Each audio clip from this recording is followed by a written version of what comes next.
Okay.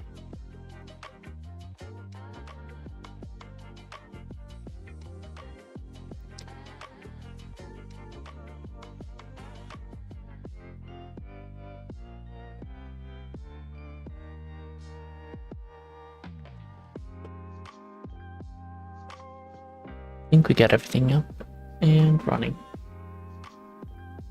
Looks like everything's good. Let's step on over. All right. So this is a game that this is an experience that I found in a video essay about what is a game. And I mean, it's an interesting question. What is a game?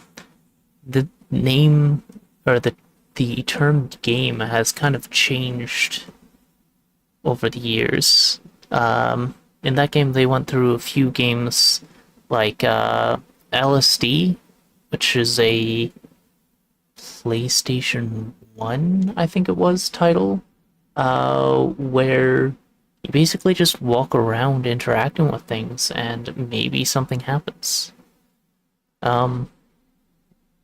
This one's even less of that. This is an interactive experience, and that's a little bit.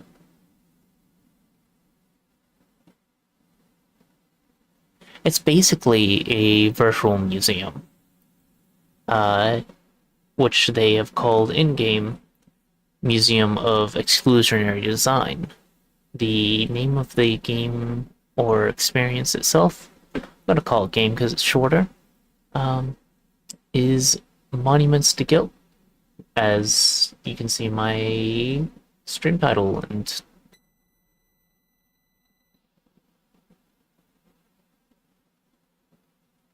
oh no,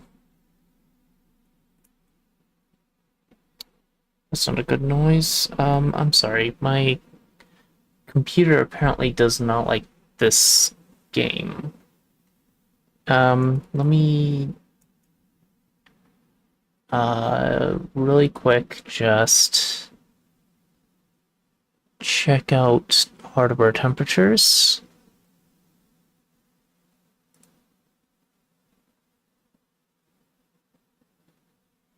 Nothing looks high.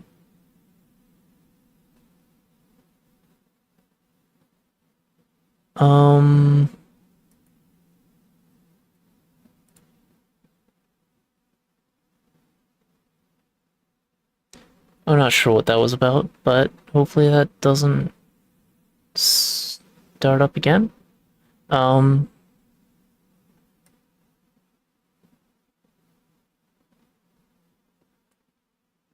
Okay. So, the Museum of Exclusionary Design is a museum that houses a collection of benches that, among many unrelated aspects, exhibit signs of exclusionary design.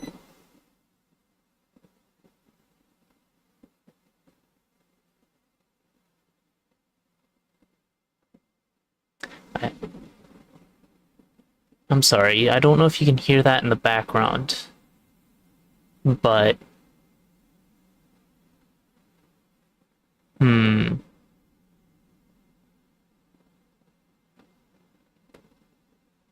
Maybe I should switch to a PNG tuber.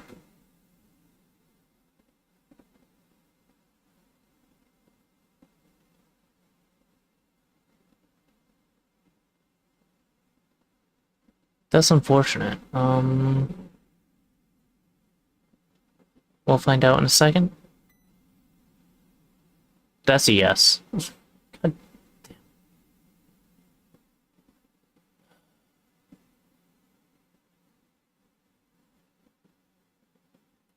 Something is up with my computer and I'm not sure what. If I close this out. Not sure why it would matter, but I guess let's test. Sorry. This museum houses a collection of benches that, among many unrelated aspects,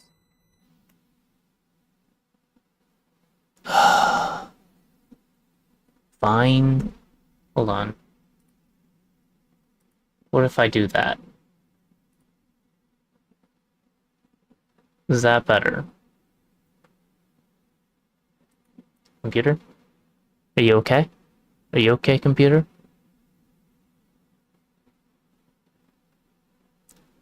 I think so. Things look more stable. There's like nothing running high in temps. So the fact that the high temp warning, which I have all of my high temp warnings off because I monitor my temp directly generally. Like, I don't know why that keeps happening. Something's weird with my computer. I'll have to come back to that, fortunately. Can I start this? Everything seems to be running fine. I got frames back on my tracker. So I guess whatever. This museum houses a collection of benches that, among many unrelated aspects, exhibit signs of exclusionary design. The goal is to identify and explore the hallmarks of this harmful practice and to build awareness and encourage discussion. Objects such as these have many use cases and are created to fill a variety of needs. Therefore, you may not agree with that every bench should be featured. However, by gathering this collection together and choosing to observe them as a whole, I hope it's clear why only seeing them as individuals is damaging. All benches on display are digital recreations of their life content.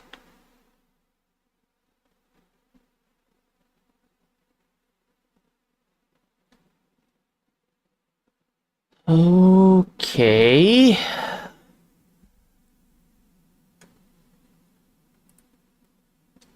The game alt-tabbed itself.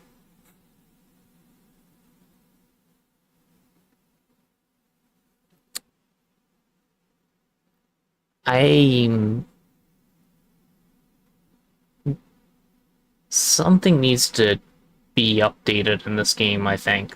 Something is messing everything up. Anyway, here's bench. Alright.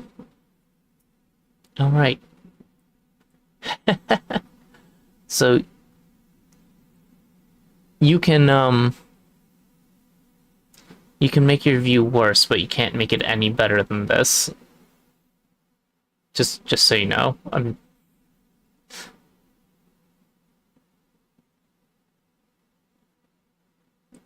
Um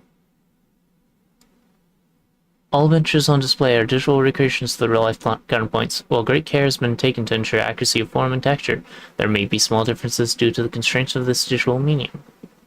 In the few instances that intentional alterations have been made to conform to the space, it has been clearly noted.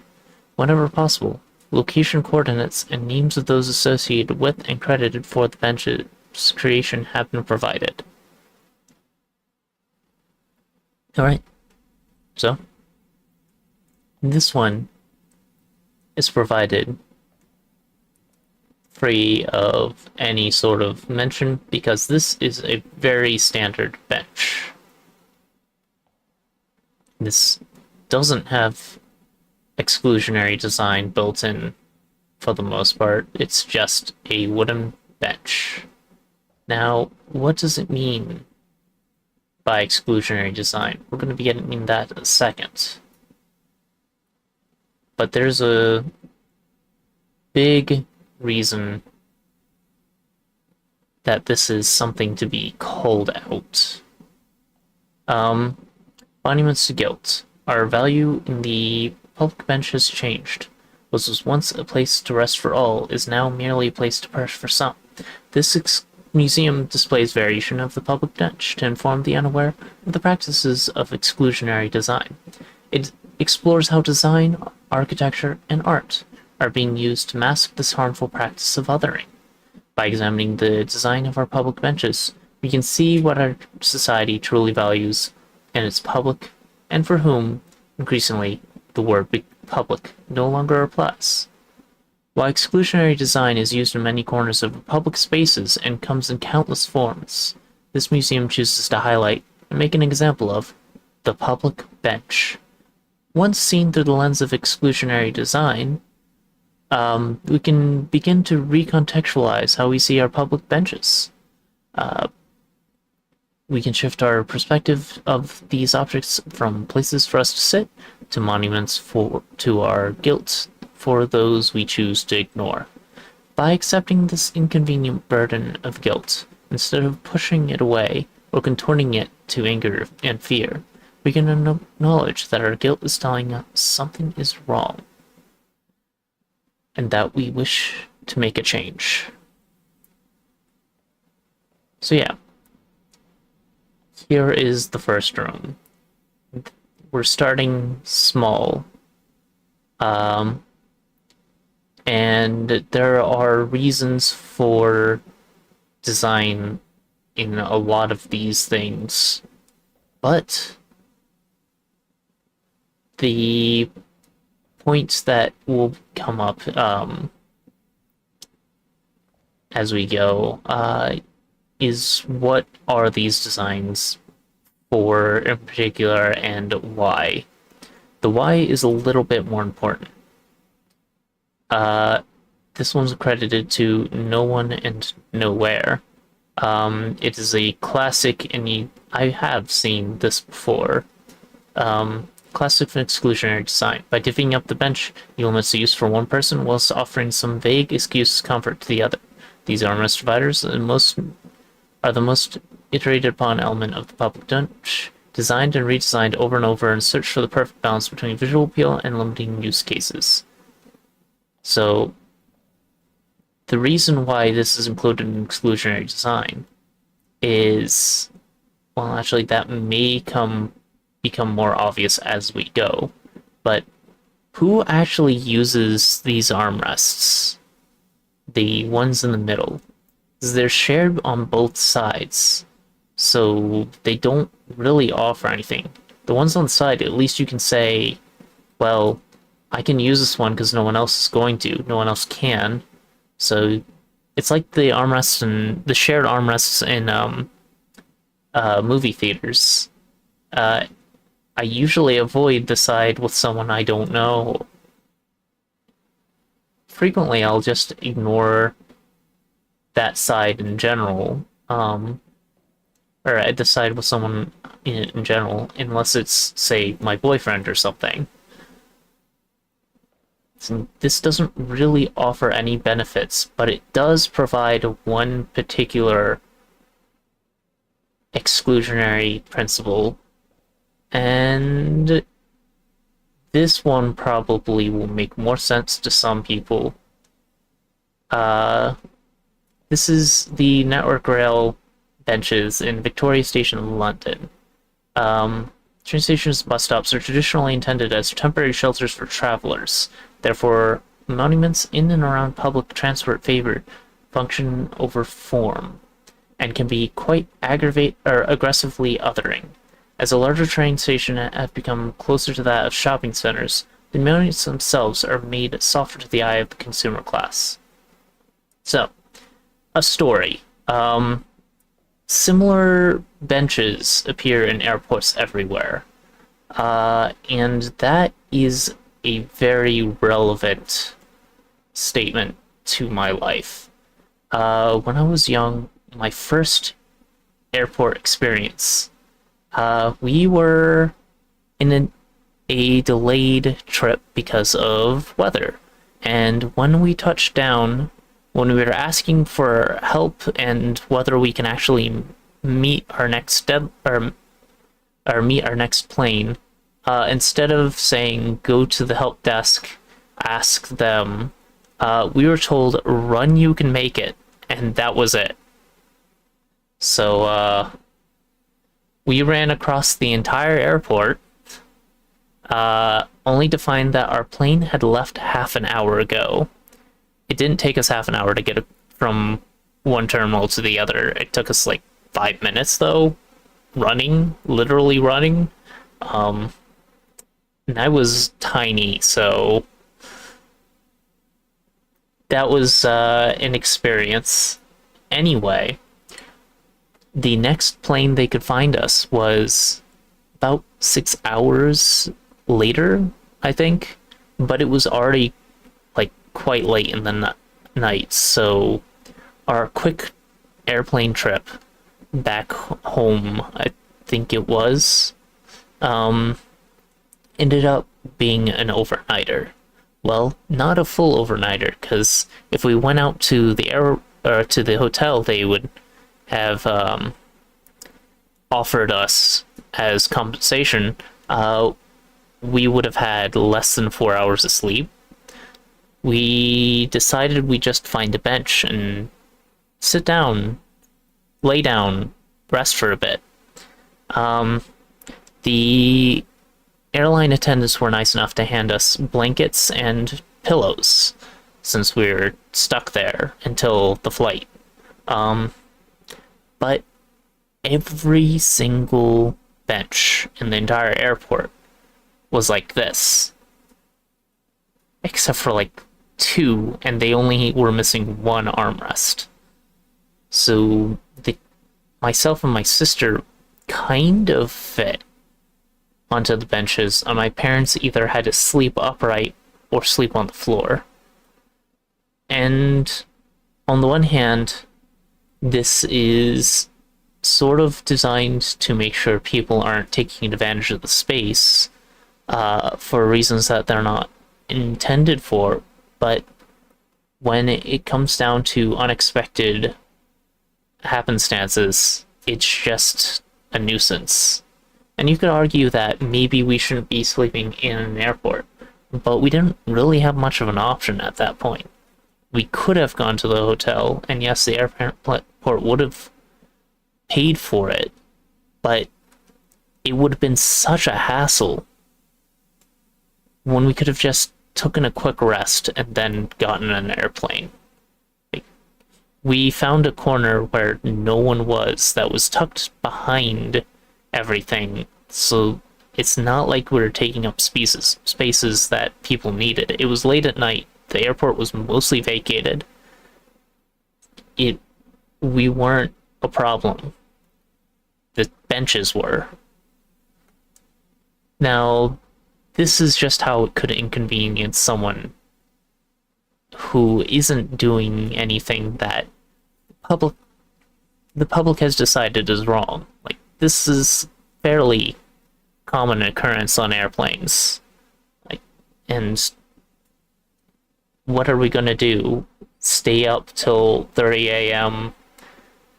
drinking coffee? I think 6 or 8. I don't know, somewhere around then.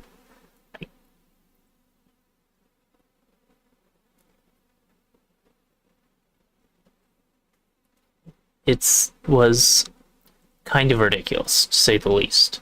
Um,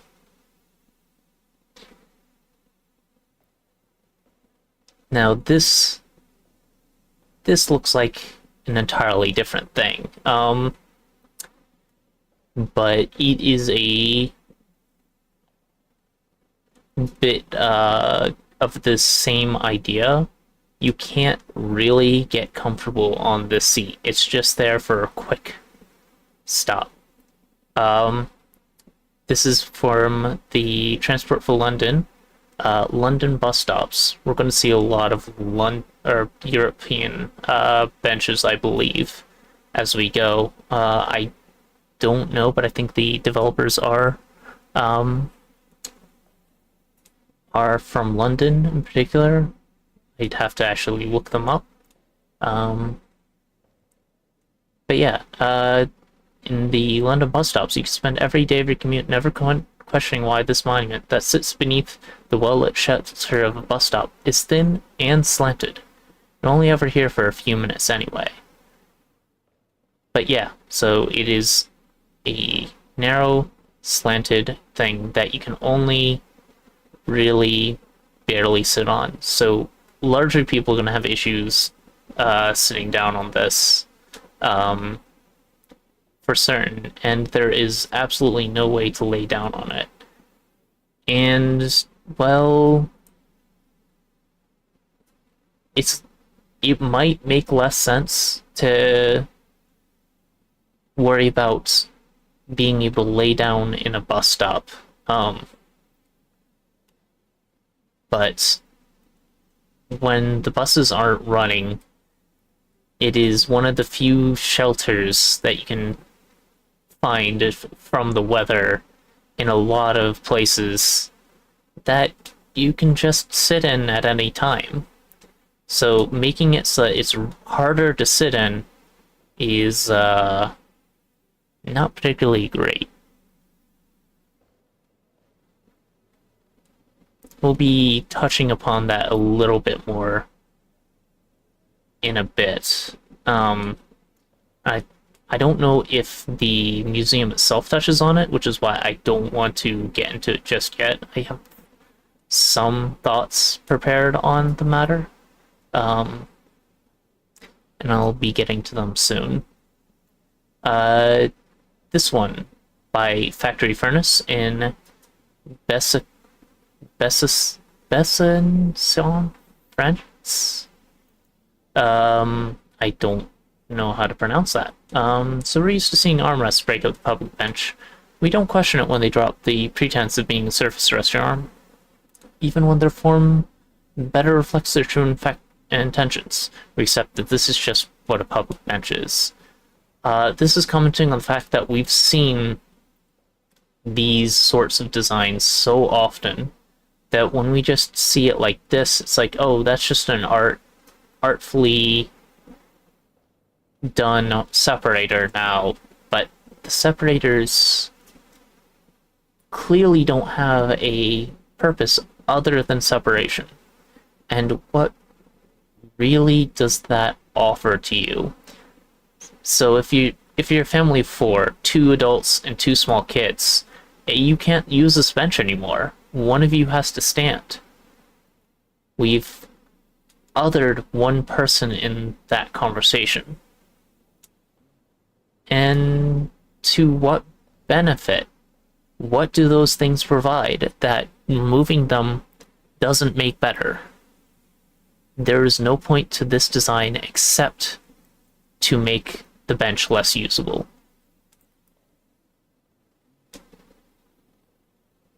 That's really the key point here. Things in this are highlighting the uselessness of exclusionary design. Maybe this has less material, sure, but if you're putting up a bus stop and it's going to be there for a long time, you can have one of these benches last for years, decades, just fine. You don't need to save a couple bucks now. It doesn't help anyone. this is a waste of money. It is extra metal that doesn't provide any value whatsoever. And we'll get to what the seeming value of these pieces are, I'm sure, soon enough. This is similar to the one over there. It is just more armrests. Found. Oh, they include rust from the original bench. It looks like unknown creator. Horniman Gardens, London. Horniman. Horniman? I don't know what that's supposed to be. It's kind of a funny name, though. The majority of monuments on display are found in and around London. Okay, so he's going to call it out here. It was important to get on-site reference wherever possible, and unfortunately for this project, London is heavily decorated with examples of exclusionary design. It's not exceptionally so. However, the monuments on display have been redesigned hundreds of times over for public spaces across the globe. And I can say I've seen similar things in the US and a lot of places. I've seen that, I think, a lot more in major cities and West Coast areas. That sort of design, like well-to-do places drop the pretense, and you'll see even more examples of dropping the pretense later. Oh, it's a planter. The push for more greenery in cities has opened up new ways to split the bench into segments. Similar to armrests, to the preferred pedestrian, it almost looks considerate. Now, this I have a little bit less problem with because, like, greenery is neat. There is a clear goal, but there's also like a benefit to this as opposed to these, or hell, even these armrests. Completely useless. Who uses our shared armrests? I'm sorry, that's just inconsiderate. Now, it would make more sense if the planter was on one side, for various reasons I have sort of mentioned. But this, at least, you're taking the exclusion principle and giving it an actual use. Planters are good design to some extent. This one clearly doesn't have anything in it, but that's as close as I can zoom in. I can't see what they intended to plant there. People use planters as seats all the time, so you just needed to like take a normal planter and extend the ridge a little bit to make it more accessible instead of taking something that's supposed to be accessible like a bench and making it less accessible, if that makes sense. And this would have been better.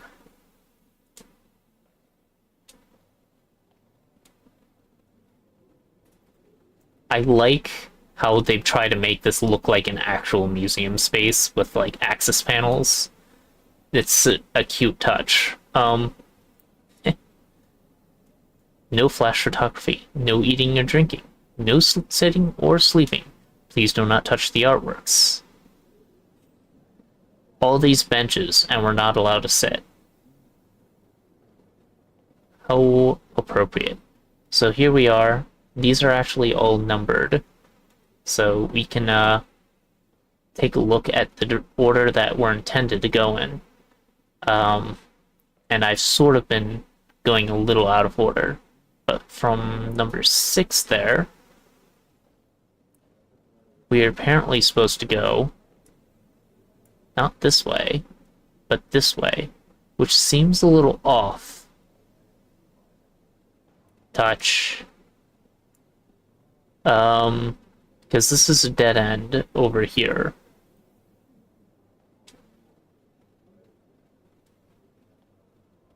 And It has a light being cast on it. Okay. Um, Maybe we read this first. Uncomfortable futures. I apparently have an ad being forced upon me in 7 minutes. Just as a warning. I have something that I'm testing out that may kick on at some point soon. But at least it'll let me know that the ads are going on, so I can take a break, stand up, and you should do the same when that happens. Excuse me. Uncomfortable futures. The language of exclusionary design is evolving. We're moving away from the traditional public bench with its wooden slats and armrests to smoother, sleeker silhouettes formed of concrete and steel. By appropriating the visual tropes of modern art and design, our expectations of the public bench have shifted. The bench no longer has to provide its original service. The minimalist use of these materials conjure feelings of success and wealth. They mirror the visual tropes of our utopic fiction. They sell us a sense of progress and safety, of cleanliness and uniform. They tell us all is well. The future is now, and everything has been resolved. These benches offer no solution. They only relocate the problem. If you haven't seen someone sleeping rough in a while, it is not because they no longer have to. What was once a public bench is now a public sculpture. What was once a functional object is now corporate art. What once conjured a fleeting feeling of guilt is now a passing amusement for the consumer class. A bench no longer has to be anything, not even a place to rest. That is getting into why I wanted to bring up this. There are uncomfortable truths in the world that are being pushed aside, ignored, made fun of even in our society. This is an unfortunate design. Factory Furniture, Camden City Council, Queen Street, London. Factory Furniture describes this winner of Keep Print and Tidy award as a more inclusive place to sit. I'm sorry. So I sort of get this being a lean-to. That's not what that term means. A place to lean on for a quick break. But this is not a bench. It is a sloped wall.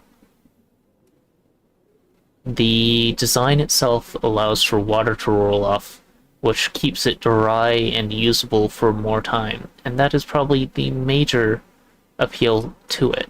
As a piece of concrete, it will last for ages, longer than the wood, but honestly, who cares? You could do a slat design with concrete. It'd be a little weird, or you could use plastic. It would be good.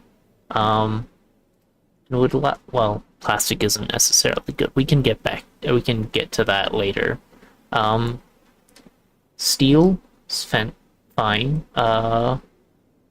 Just paint it so that it doesn't rust. Like, there are a lot of ways to make a easily clean, easily dry resting surface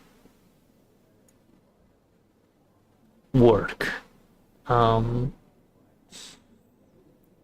So we jumped from 6 to 11 there, and now we're going back to 8.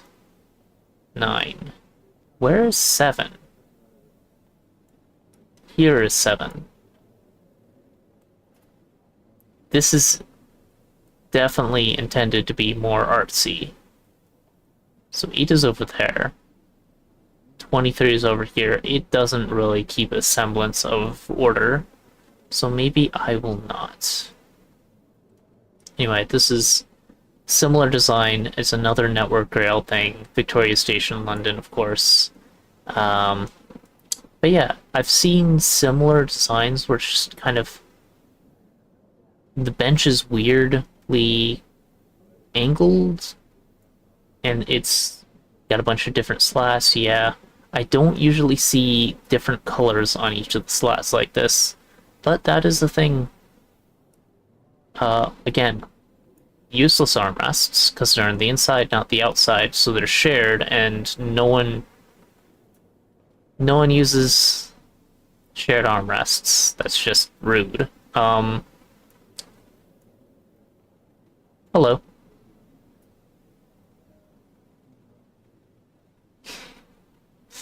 I mean, you can boot me.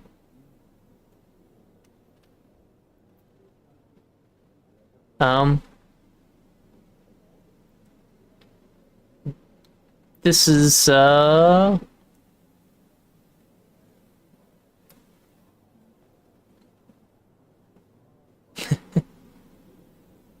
know, you can, like, there's a redeem for pet, right?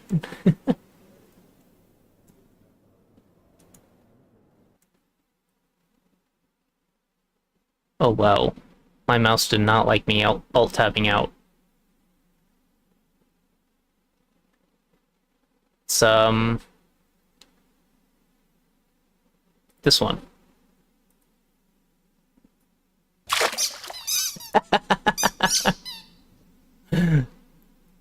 Okay.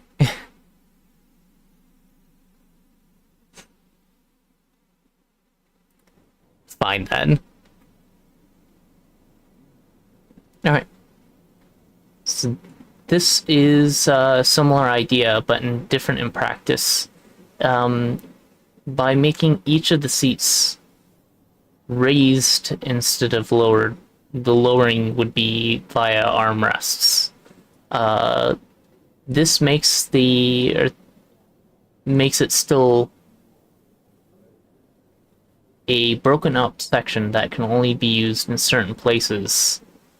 But it looks more like the barstool design, except it's not. If they just got rid of those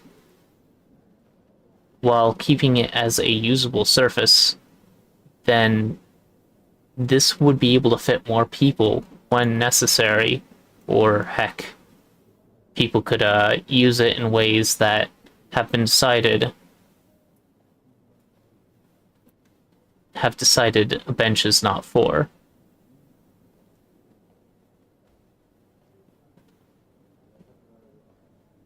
Now, these are fun.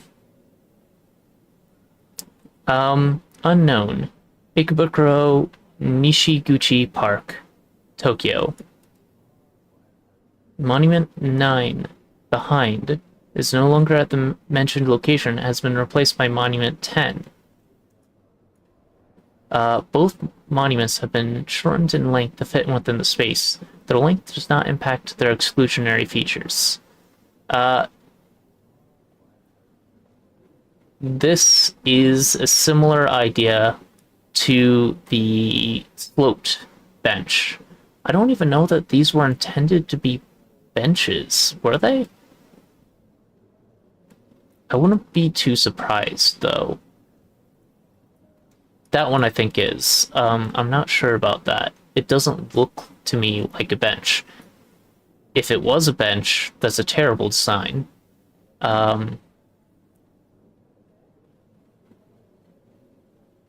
Challenge mode. Yeah, well, it's kind of looks like it looks like a weird fence with no other purpose that you could lean on safely. I guess it's low, so leaning is a little harder. You'd be sitting on it, but it doesn't look like a space that's intended to sit on. And maybe it's not. Who knows? Yeah. Same with how narrow it is, but it could be that they had a lot of people sitting on it anyway, so they tried to make it smaller to make it look less like a place to sit. but if you have people, like, people should take, oh, ads start in 2 minutes. Interesting.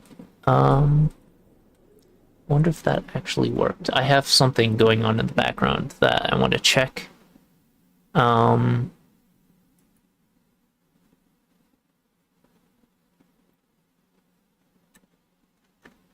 Yeah, okay. It used all the snoozes. So my thing is working. I have it automatically snoozing the ads, so it's delaying it as much as possible. However, can't really snooze it for all too long. It's like Twitch wants their ads or something. I might turn that on for streams or turn that off for streams when I want more control over it. But for now, that's fine.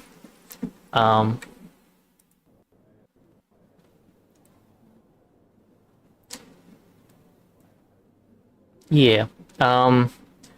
There's something to be said about desire paths here. If there's a space in which people are using it. Oh, okay, so that is working. That is my 1 minute notice, as we'll be starting soon. And kudos if you recognize what it's referencing.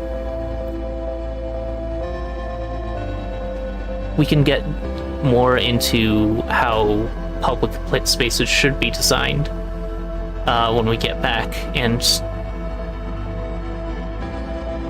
you don't? Oh, I'll have to introduce you to it at some point. It's my favorite game of all time. And that's saying something because it deposed Deep Rock Galactic, which I need to play more of. Anyway, ads are about to start.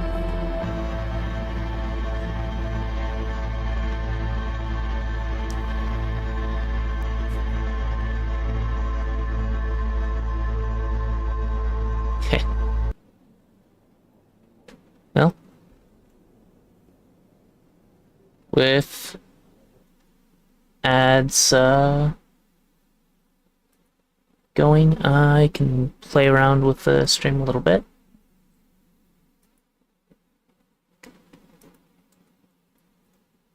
So I was working on things last night for messing around with Olama, and I want to make sure these work, so I'm just gonna TTS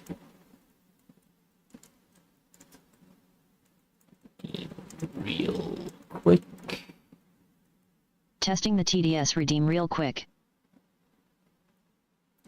The mouse didn't move. That's important to notice for me.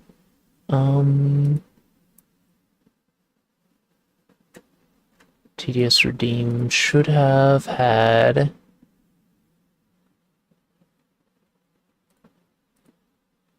see that.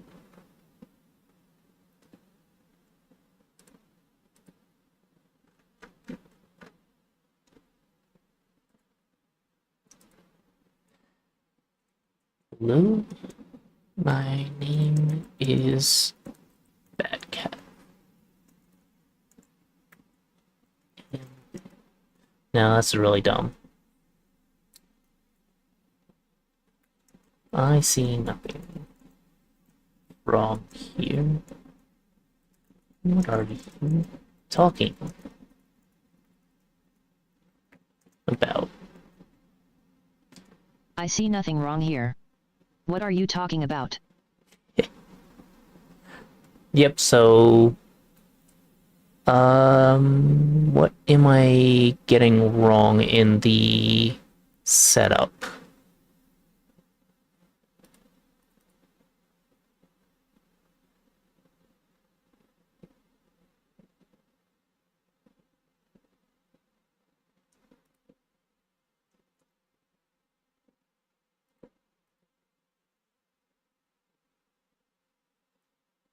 Um,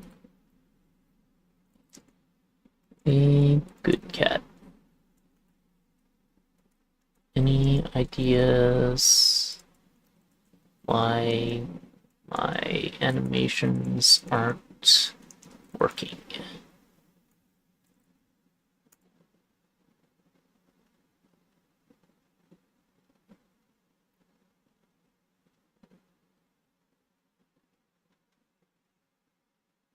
Hmm. That one's completely broken. That's... Oh, I think I see why. Duplicate. And... change.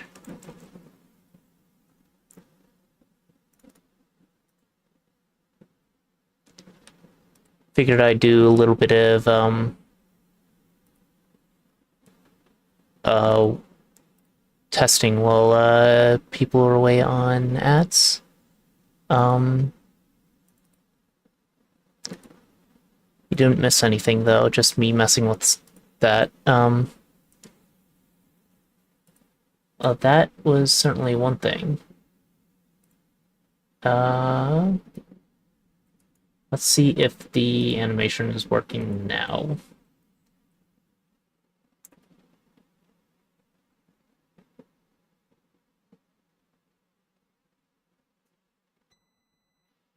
Hello there. It's so great to be here on the streamer's shoulder, being a positive influence and all that jazz. I hope you're having a fantastic day, Poik Spirit. As for your question about the animations not working, I'm happy to lend a paw. From what I can gather, it seems like Okay, there might be an ad issue bar. with the animation settings or maybe even a compatibility problem. Have you tried checking the animation software or plugin you're using? Sometimes, just updating it or trying a different one ca.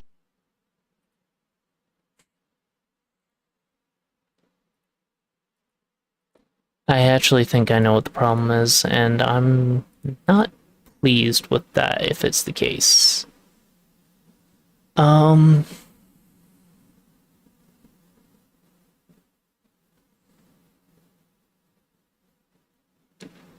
So the move transition threshold on input peak true looks like it needs to be reset every time I launch OBS for some reason. Yeah, it wasn't an issue before.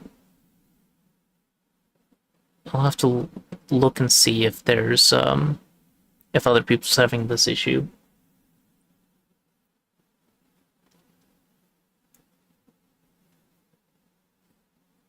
No. Are we back? And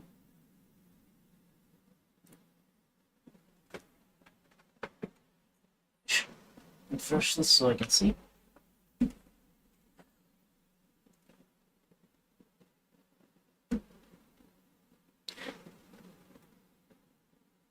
All right. I think we're back. So we can switch this back to full screen. And unpause. Right. Desire path. One thing that people should know is that when people want something, they will do it. And that is a core, that is just how people work.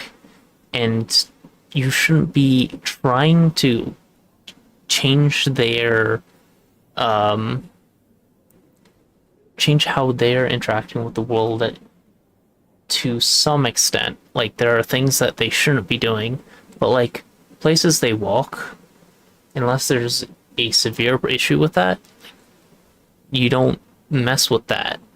Places people have to sit, like if someone has a disability and can't be walking for a long time, they need to sit down and there's nowhere to sit, that is a problem. That isn't a, like, you shouldn't just make it so that people who have disabilities don't have the ability to go around. That's just pointless. So if someone is showing that this is a place that people desire to sit, then why not put a real bench there? Why put something like this there? What is the point?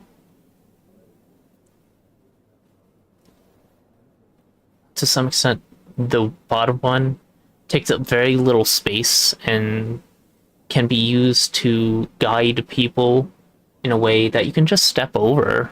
I can see that being a way to like direct people in parks. There are parks that have designed paths that you're supposed to walk through to experience the whole park.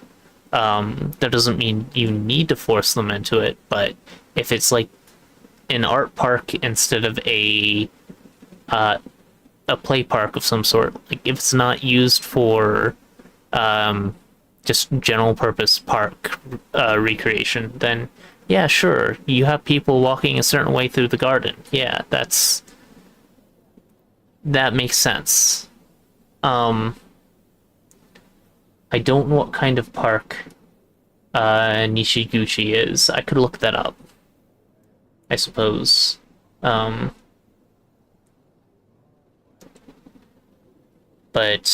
apparently these are extremely long, they call monuments in the game. Which leads me to believe they might be like the border of the park to some extent, and guessing, or I'm just guessing, but I imagine that would be like the outside of the border of the park would be a sidewalk, and the rest of the city. So I don't know. I'd have to see what the surroundings for this are, but it doesn't seem like a good implementation of a bench. These are weird. This, to some extent, makes some sense, because there are pedestrian spaces where we want to exclude cars. And we do that in a lot of ways. I've seen these used to block off pedestrian spaces at the ends of drives and stuff like that. I don't know how these ones are being used.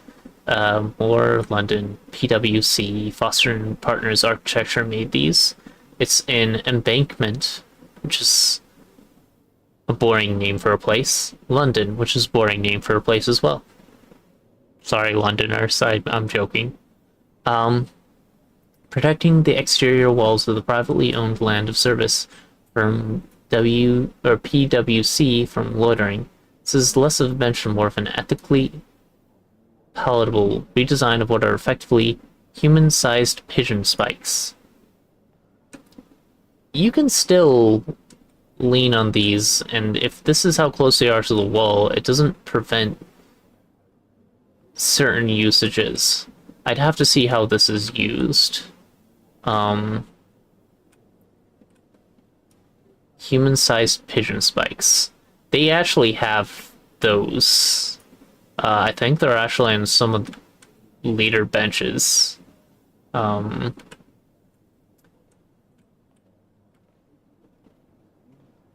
we already looked at that one. Andre Wallace, Westminster, London. Featured mostly for the irony of a sculpture of a skater on top of a bench with anti-skate measures installed. It's also painfully thin. The sculpture itself divides the bench up. Information on the design of the seat was not found. I would assume Wallace had very little to do with exclusionary features. Sincerest apologies to Wallace. Sculpture is not my area of expertise. I tried my best.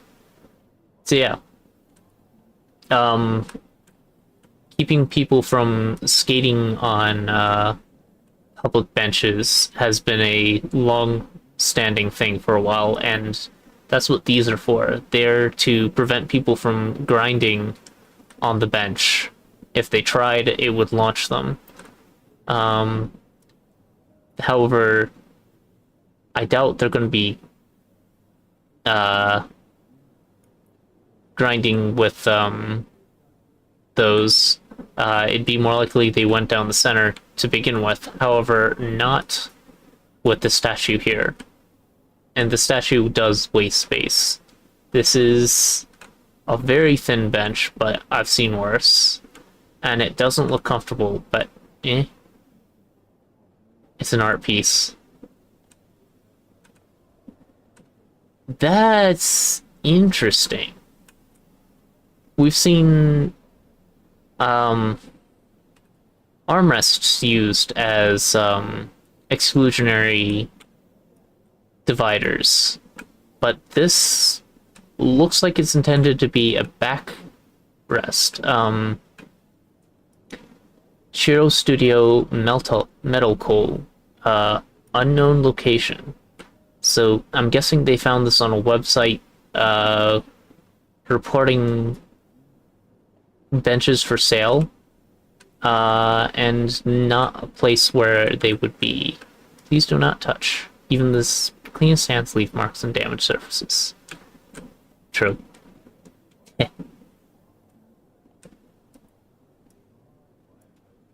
They're excluding me from the back rooms. Fire door.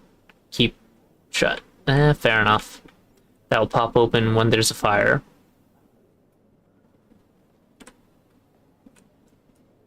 Park your backside. Monument 24. More of these useless armrests. You could feasibly lay across this. It's not the worst exclusionary design I've seen. But, again, who uses armrests on a public bench?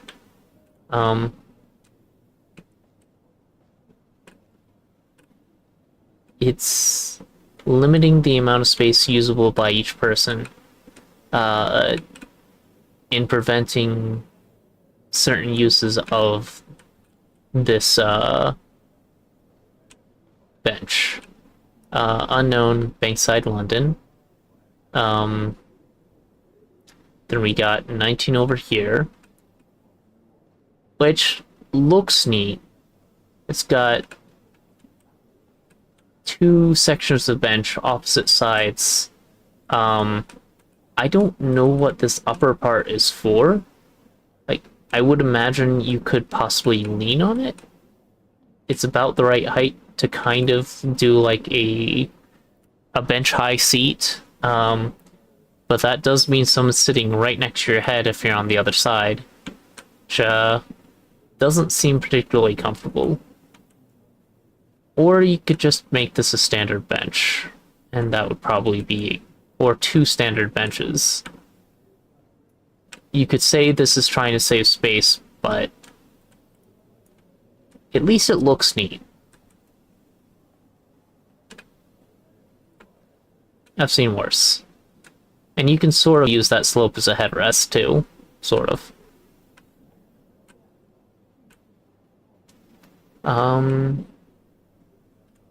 That is, again, Metal Co. ID creator's website shows examples of it in use in Singapore, USA, and Italy, but exact locations could not be confirmed. Monument 15 is the game alt-tabbed itself again. Or did Windows throw a notification for some reason? Not sure. Anyway, Monument 15 is the semicircular one over here. And this one I have definitely seen before. This very much slots up the area into designated seats.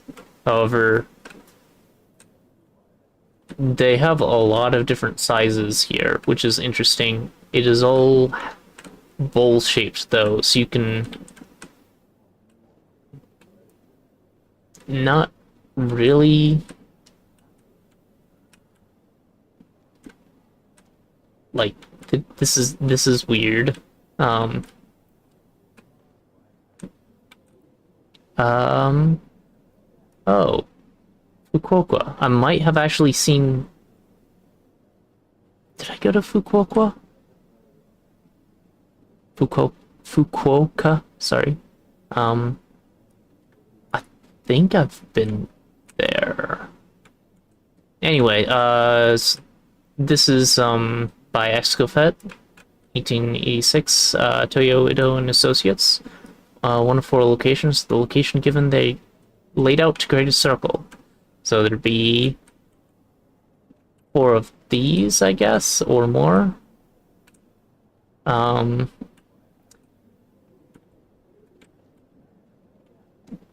They're at least interesting and give you sort of a way to sit on the front and the back. Um,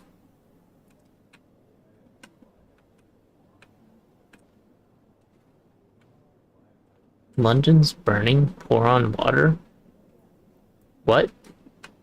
Marshall's, the City of London, Monument Street, London. That feels very appropriate for what we're looking at.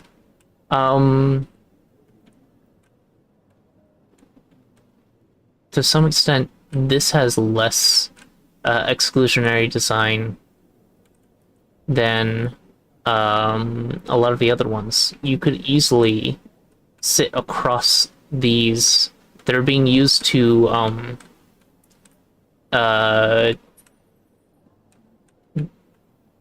channel water off of the top of the bench too, so they do serve a purpose. I'm not sure if this is necessarily a good example for the Monuments of Guilt Museum or Exclusionary Design Museum, but if you see an obvious exclusionary design here, other than the fact that these don't look comfortable, they're just flat surfaces, that's not necessarily a problem. Like, a lot of places just have flat surfaces for their benches, and this is actually a step up from that because it keeps it dry. I don't know. Give me your thoughts, I suppose. This one, on the other hand, is intentionally sectioning it up in a way that looks at least interesting. You could still sort of use this, like, lay across it. I suppose it's not too steep, but it wouldn't be comfortable. And you could sit on the edges to some extent. Of all of the exclusionary designs, other than maybe that one, this seems to exclude the least so far.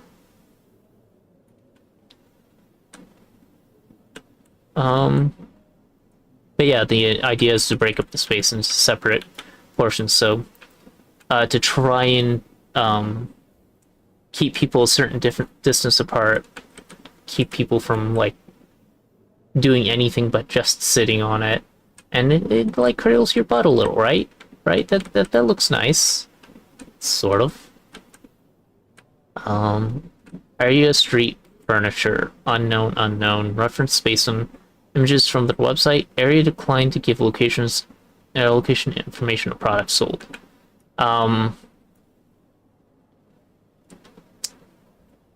So I believe the idea behind this is that actually laying down on this, you're likely to fall back. So it makes it harder to stay on. Challenge accepted. But really, you could just lay sideways, and you should be able to press yourself up against that. It's just, this doesn't look that comfortable in this form. If there's a little bit more of a curve, it would actually be a decently comfortable seat. Like, the slight lean back isn't terrible. It is harder to get out of, which seems like it would be the inverse of what a lot of these have been, where they're intended to be a quick sit and then you leave. I don't know if these are intended to be benches at all, but they do exist in South Bank, London, apparently. Brooklyn Bridge Park, New York. Yeah, that's definitely not intended to be a bench. I don't know what the points of these are, except to be weird. Made by Jeppe Hein? Jeppe Hein? Not sure.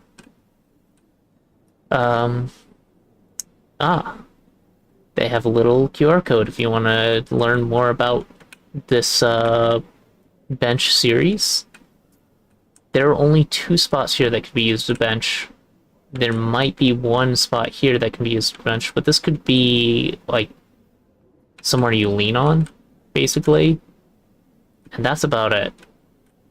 Not all are as extreme as the ones on display. Some look more comfortable to lay on than your average bench. Heinz website features over 50 variations, and some are permanent, some are temporary installations. These 3 were originally on display for a year in New York, along with 13 others. Those 16 where then should be were just, I don't know if someone's still working on this game. Were then brought and shipped across the world to the UK, Denmark, China, and Belgium. This one doesn't seem to be useful for anything, and almost seems like it's intending to show off unusable benches, which could be seen as a form of social commentary in and of itself. There's something up here. Exclusion by commission. So this is going to be about art. When we use concrete and steel as materials for art through sculpture, it often becomes open to interpretation, and its impact is up for debate. We can even choose to ignore the artist's intent entirely if it suits. It's easy to get lost in the intent of art and its creator. But this isn't just art, certainly not to the people that need it most. Regardless of intent, these works have an influence on the people they share their public space with. Heinz' website describes this modified social benches as places of activity rather than rest and solitude, that they demonstrate the contradiction between artwork and functional object. Inside a gallery, these ideas are safe to explore. By warping the traditional bench into these exaggerated forms, you can even read them as a commentary on exclusionary design itself. Like I was saying, outside the gallery, the contradiction Heinz benches so clearly demonstrate is weaponized by the city councils and landscape planners that purchase and place these benches along their busy, shoppy streets and parks. Yeah. This gets into the desire versus like user desire versus designer intent. If your intent when you're making a space doesn't align with the user of that space's desires, then you're probably doing it wrong. You should reconsider. Just yeah. But we haven't gotten into what a lot of these actually are designed to prevent. And I have a feeling, based on the change of the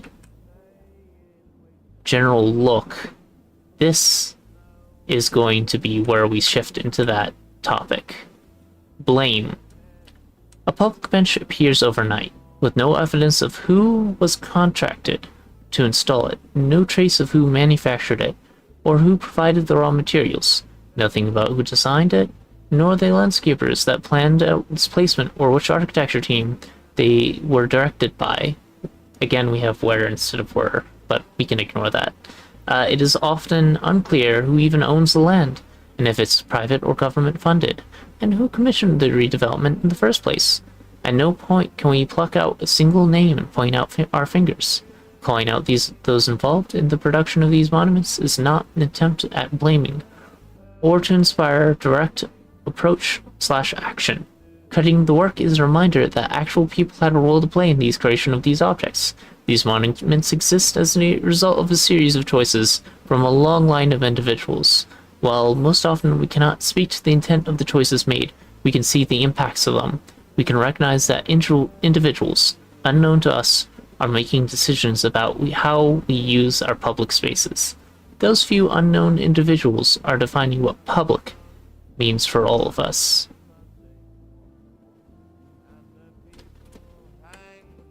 It is super dark, and the two light beams blind you and make it hard to actually see the way forward.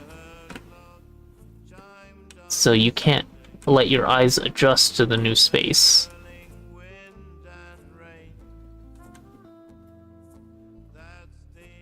Is there more to the space?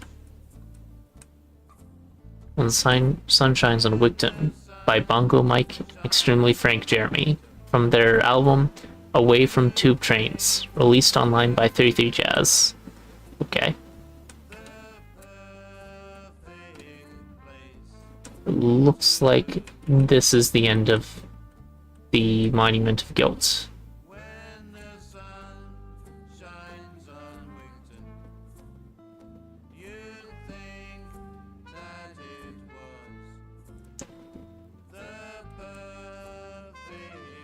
So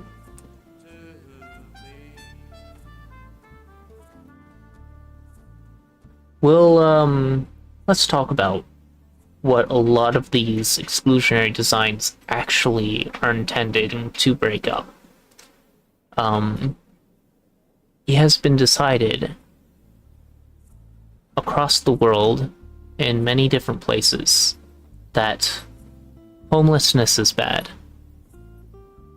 And yeah, people having to live in the state of homelessness is just awful. But it is generally not their fault. It is not something they had control over that threw them out.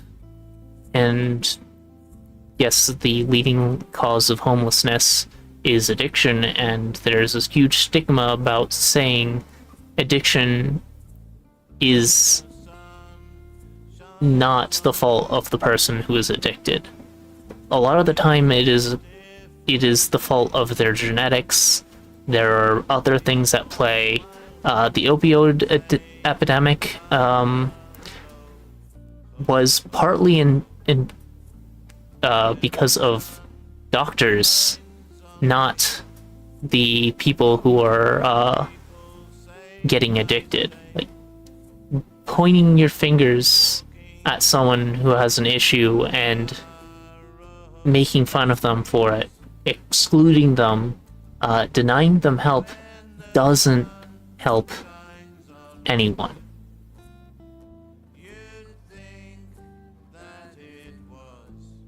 The second leading cause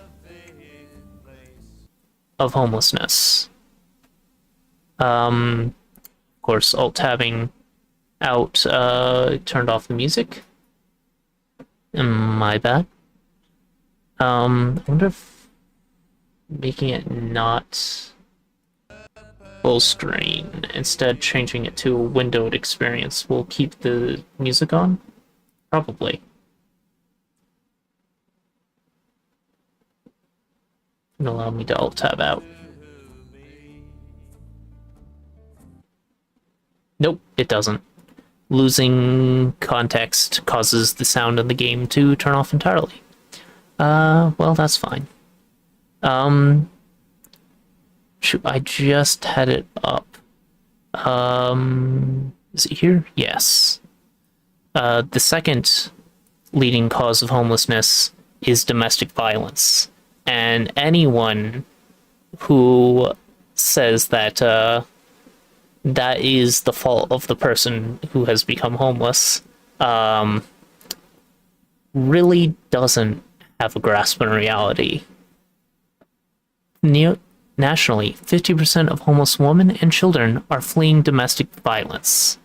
They're getting out of situations that are. This is specifically from Arlington Life Shelter, so not that nation would be, well, the US that we're talking about.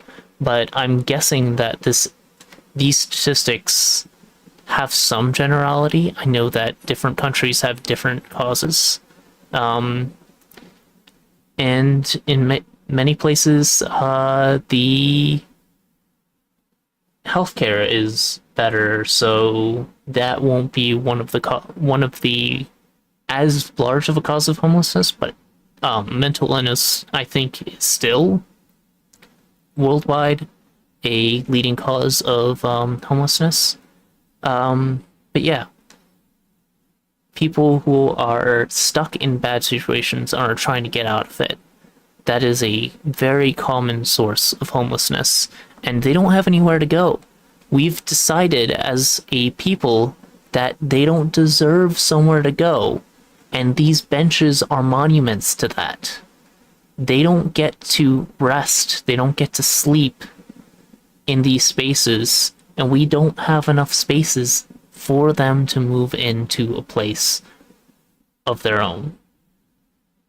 Right now, the past decade, the leading cause of homelessness is the wealth divide. This page is definitely out of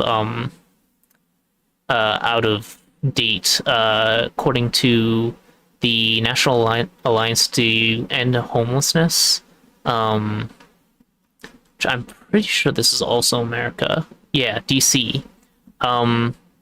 The current leading cause of homelessness is the fact that low-cost housing is still higher than most people make.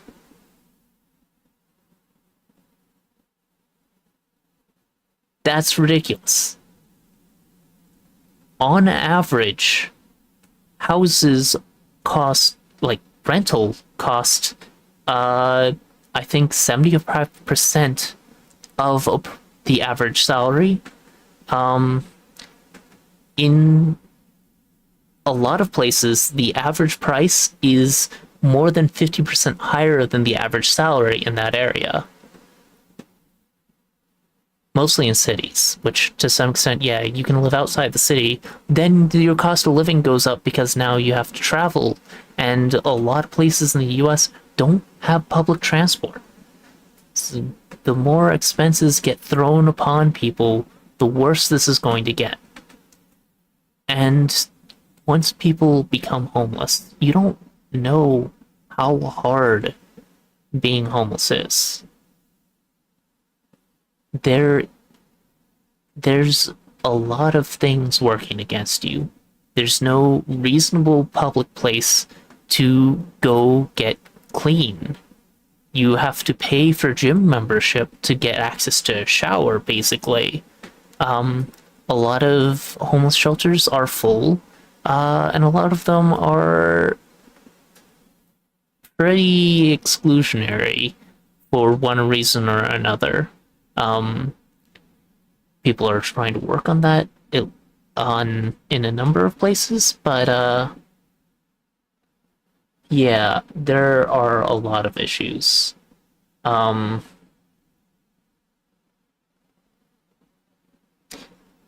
Yeah. Right now, I'd say that's probably not the case. Right now, mortgages are at an all-time high. If you were to purchase right now, it would be a massive detriment overall compared to having just bought 5 years ago. But if you were one of the lucky people to get in right before the crash or something like that, yeah, wildly. Rent is just obnoxious. housing prices are ridiculous. They went up nationwide, I think 25% over 2 years in the pandemic. Most of the places I've been looking at have gone up between 50% and 100% over the course of the pandemic. And that's just because, well, everywhere's so expensive, we can raise our prices higher because they're actually close to places that people, can get jobs. Rent is too damn high, indeed. Um, is that guy still running? I haven't actually seen a reference to him in a long time. But yeah, the fact that there is no good option for so many people, uh, unless they already have access to a house, like, that's just ridiculous. There's no way for someone to get out of this because generally, to get a job, you need to have a place of residence. Uh, that's required on a lot of applications, so they can send you details on what to actually, like, on the paperwork and all that. When you are homeless, you don't have a place for them to send mail, obviously. PO boxes cost money. Homeless shelters, if you can get into one, would work, I suppose. But again, a lot of them are full, or people avoid them for one reason or another. We can circle back to that one in a bit because it ties into a few other things.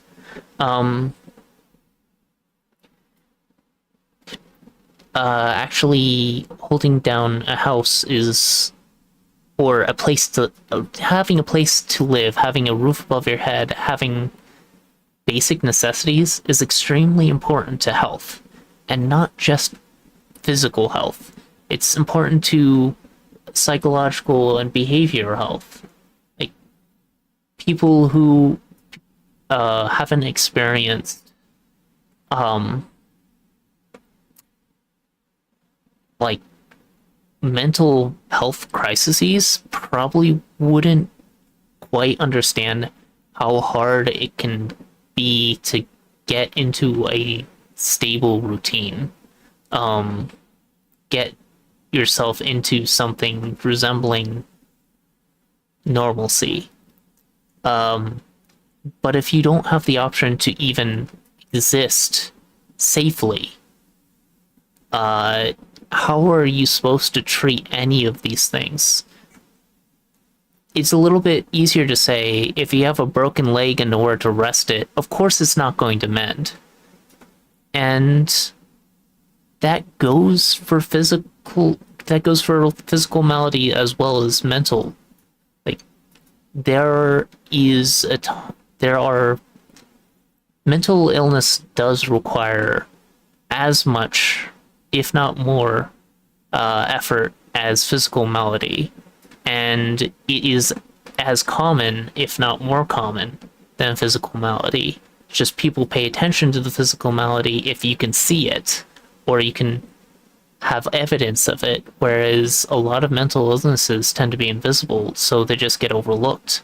And once they get overlooked long enough, they can explode into something else.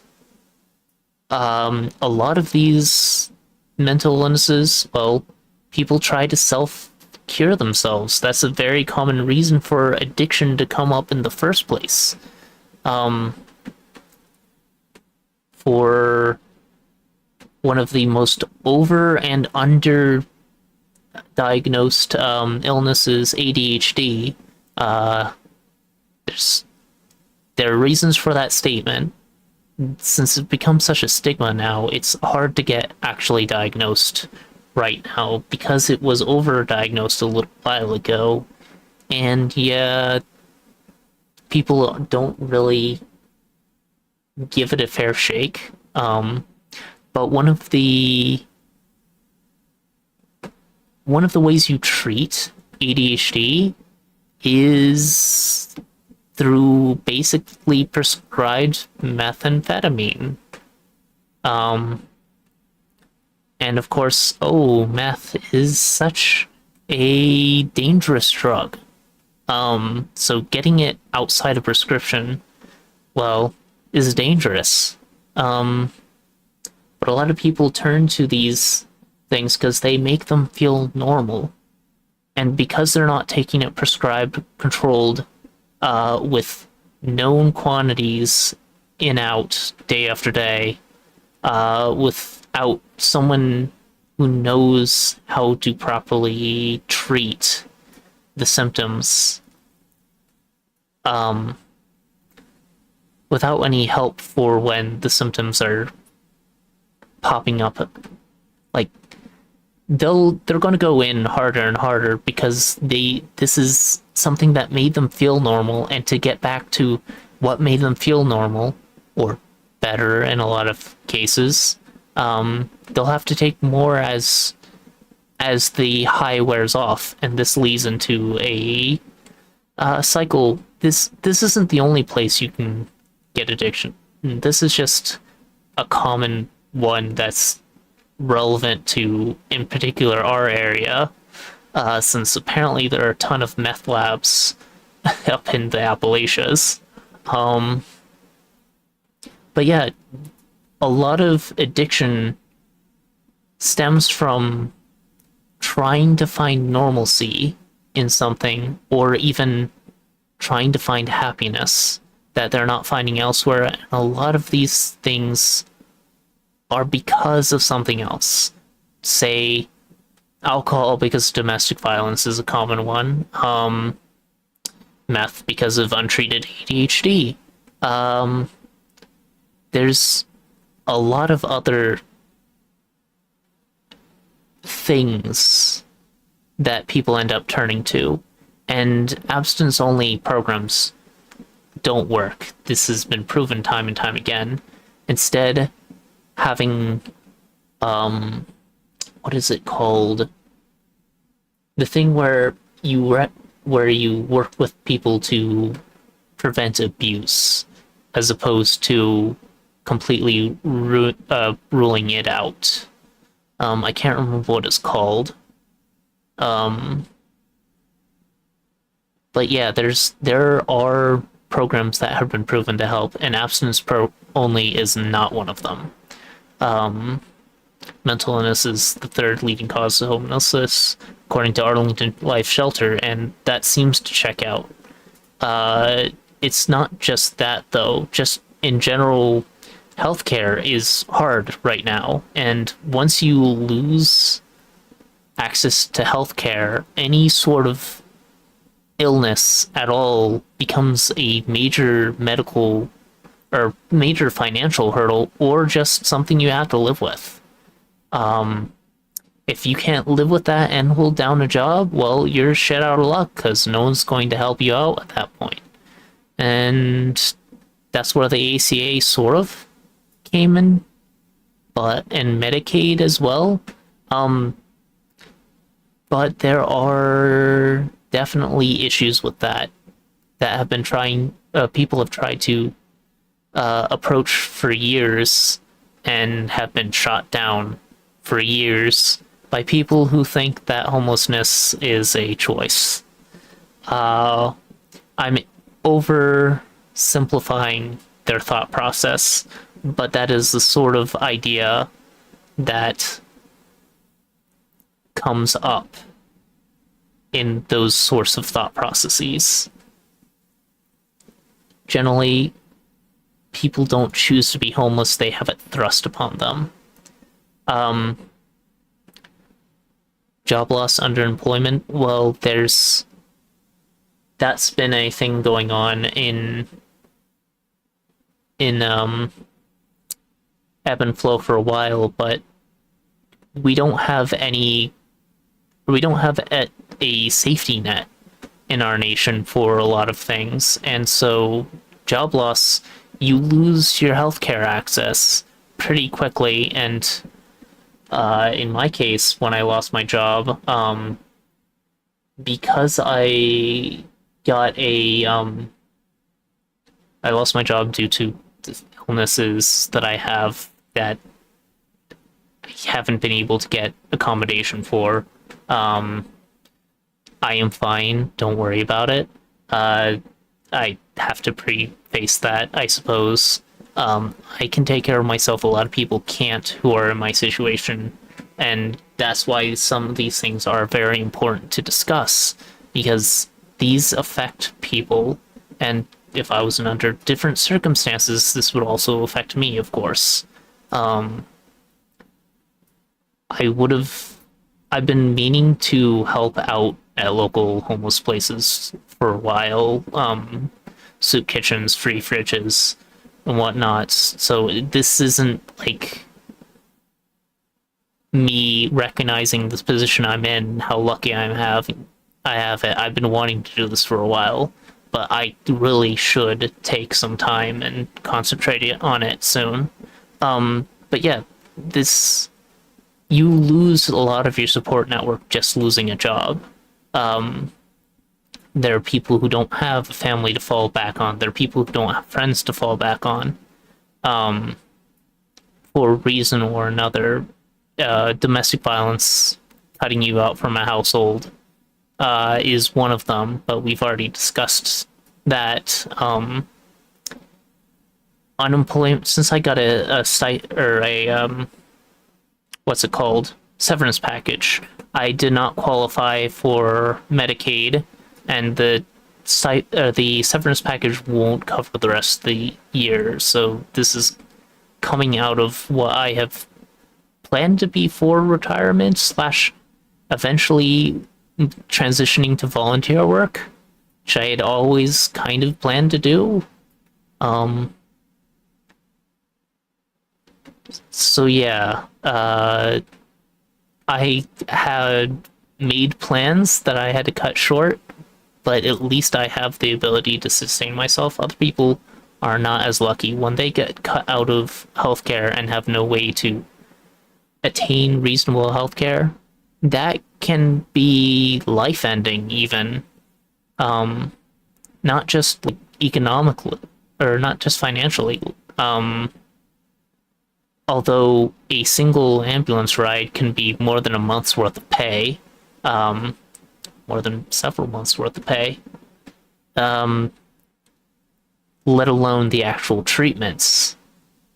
Like, US sucks for this in particular. I don't think anywhere has as bad of healthcare right now, which is a shame because we have a lot of very talented doctors and a lot of very talented people in healthcare, but our healthcare system itself is just so bad. Not the fault of the people treating you, the fault of the bureaucrats who are uh, imposing these changes of the oligarchy, the financial oligarchy that is controlling our nation. Um, you know, nice, happy things to think about now, right about now, you know? Um, Speaking of mortgages, even people who have jobs are finding themselves upside down with their mortgages. From 2008 to 2009, foreclosures jumped by 32%. A 2009 survey estimates that as many as 10% of people seeking help from homeless organizations do so due to foreclosure. Um, yeah, that checks out. It's interesting that they have number 3 listed as mental illness and number 6 listed as post-traumatic stress, which fair post-traumatic stress is causes a physical change in the person. So you could call it a physical malady as well. And that doesn't mean that is going to be one that you can actually measure, but post-traumatic stress causes a lot more in a person than most people recognize. And it affects a lot more people than people recognize as well. It's not just veterans, it's people who have grown up in domestic abuse as well. It can be a lot of things. But yeah, post-traumatic stress. I've seen a lot of veterans wandering the streets. So this doesn't surprise me at all. On any given night, as many as 200,000 military veterans sleep on the street. There's an asterisk on that. I don't know what that asterisk is referencing to because the site is a little messed up. I don't see a note here. The percentage of veterans with post-traumatic stress is growing now among those returning from Iraq and Afghanistan. Adapting to normal life back in the U.S. is proving extremely difficult for the men and women who served us. Unable to cope, some choose to leave homes, loved ones, and jobs behind for homelessness or addiction.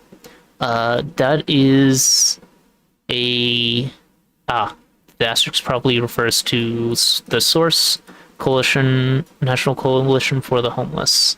That is probably a harmful overgeneralization. People don't choose to leave homes necessarily.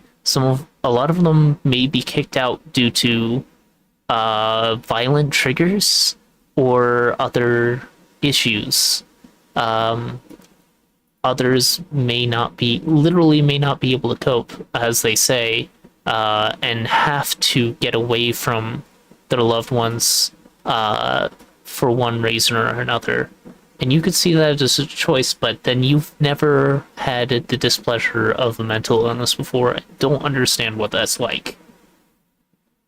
Number 7 for causes of homelessness, throwaway teens. Homeless teens often become so due to family conflicts. They're kicked out or choose to run away over issues of drug, alcohol addiction, physical abuse, sexual orientation, or pregnancy. Mental illnesses can play a significant role in teen homelessness, as it does in adults. Teens in foster care often end up on the street after they age out of the system at age 18. A sad situation in which many feel alone or abandoned. So yeah, this has a few ties to probably a lot of people we've known in our lives. If you've known someone who is LGBT, know that if they're still with their family, they may be lucky.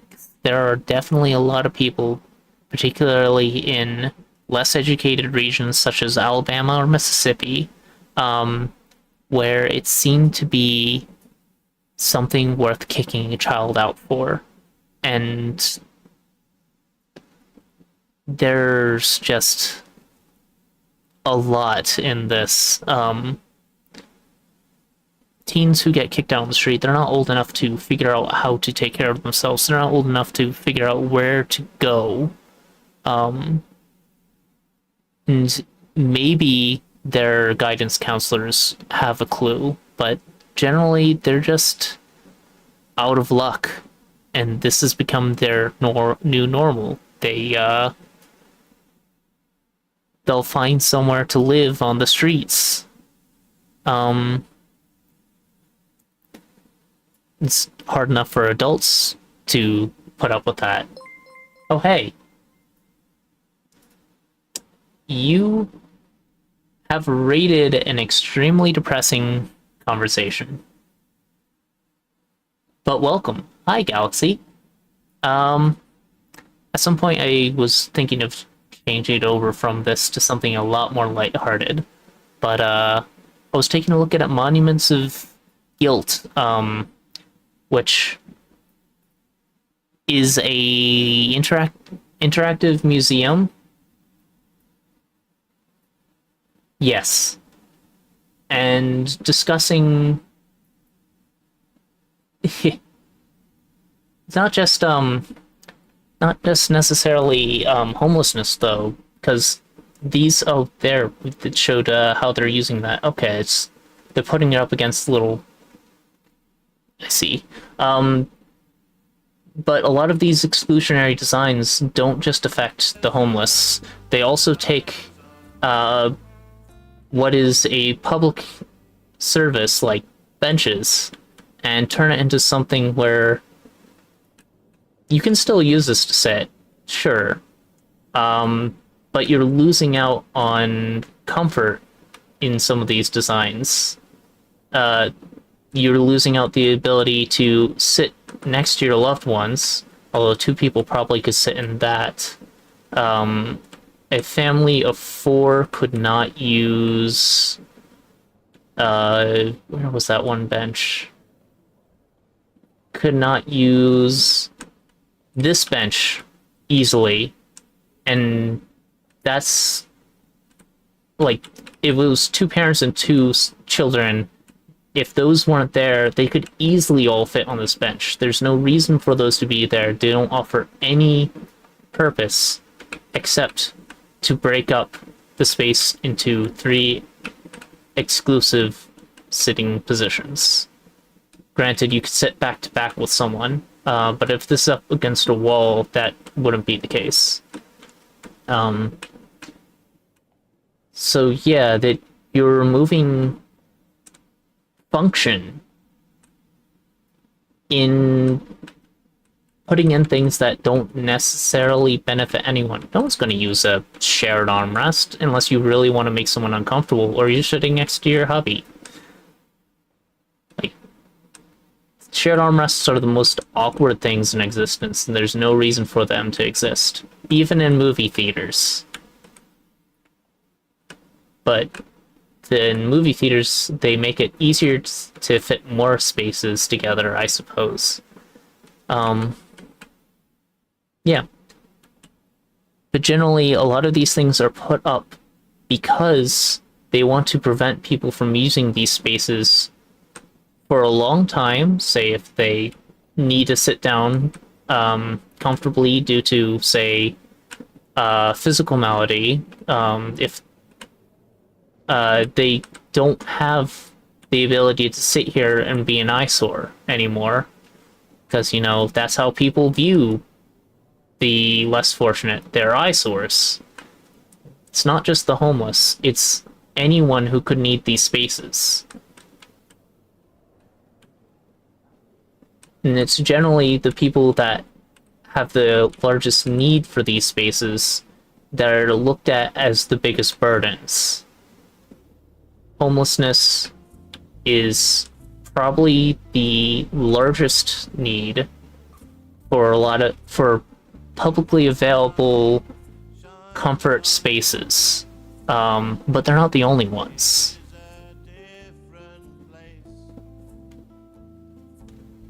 Also, nice to see you outside of Lethal Company, Dodoite, and I hope you had a good stream, Galaxy. Thank you for rating. I know you needed to head to work soon, so you may do so. Of course, you don't feel pressured to stick around. I'm sure you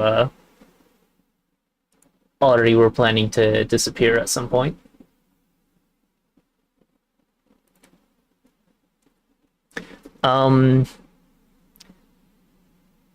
I knew this was a small experience, so I did intend to switch to something else, but I don't know what to switch to at this time. Is there something considerably more lighthearted people would like to see played?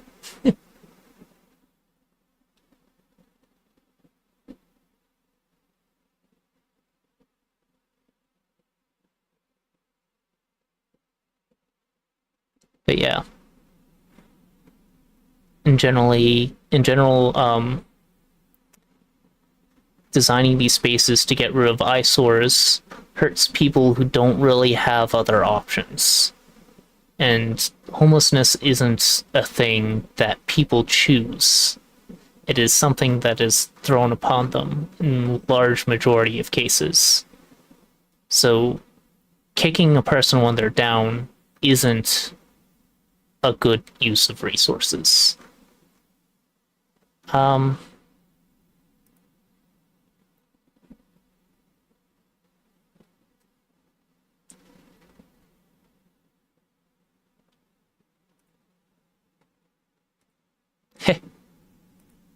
that's more important than this.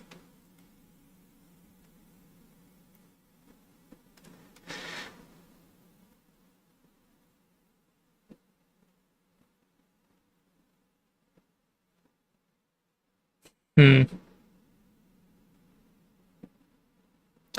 Yeah, that's that is honestly pretty cheap. I remember in college we managed to score a apartment complex that has now been torn down and rebuilt to be much more expensive, where we're sharing tiny bedrooms for around that price. None of those apartment complexes that were that cheap exist anymore in our area, because it doesn't pay well if you can give something cheap to people, obviously. And they could charge more because there's a college here.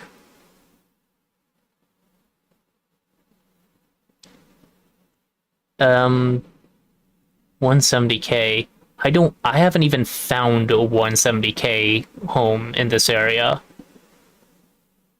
Not those ones. I know what you're talking about. Those have been rebuilt. No, it's the ones near the post office on the other side of Ghetto Kroger. Those were torn down, I think, 5 years after I left them, so it would have been before you grad, or no, it would have been after you graduated by a year. And now it's a much more expensive place. Yeah, no, that those were very old houses, apartments, and townhouses. Actually, there's both. Yep. Yo, yeah, definitely. That was a fantastic location. The apartments themselves were okay. They were livable, and that's all you need as a college kid. Um, you know, at least a lot of the time. Heck, I would have lived in a capsule hotel for college. I spent so little time in my actual apartment or dorm room during college, but that's just me. And we did have a lot of spaces on campus to do work. Uh, so it didn't matter as much to have your own. It's still nice to have your own space. It very much helps, especially if you are easily distracted. Finding a place where you can control your environment, uh, which is sort of why I spent a lot of time in the library when I was trying to get real work done on one of the quiet floors. Hi, Dash. What is it? Um, so I was planning on switching to something a lot more lighthearted. Does anyone have any clue which games I should play?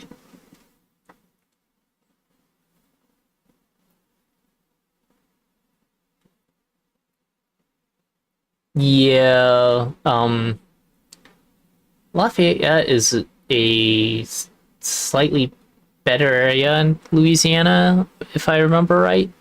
But Louisiana in general is a pretty cheap area compared to a lot of other places in the US. That is pretty long already. But yeah. I think I might just switch to Noida. Why not? It's been a while since I've played that on stream. And it doesn't look like there's much else for me to explore here. Um,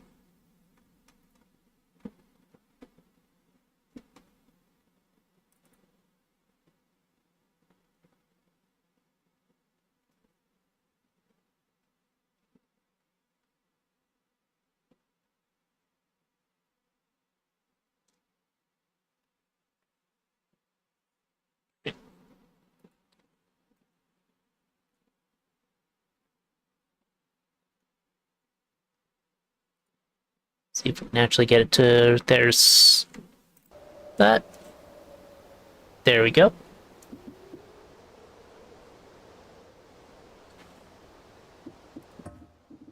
We're not doing Noida together, but I guess I could start up, Twitch integration, right? Where was that? Is it in here? Yeah.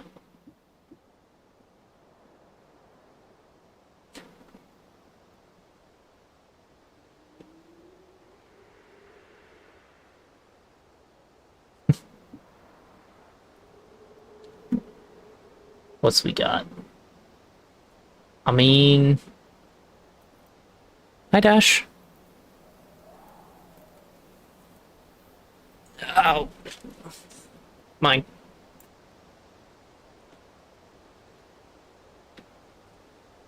Yeah, absolutely.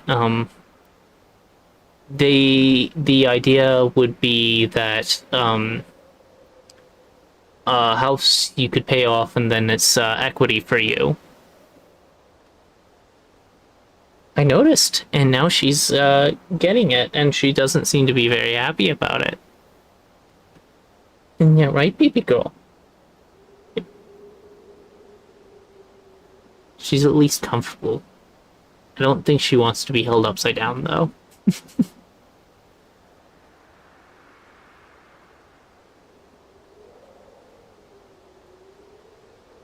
Yes, Shadow. What are you doing? What are you doing? Would you like to play some Noid? My breath smells like coffee? Well, your breath smells like cat food. Alright. Food. Here we go.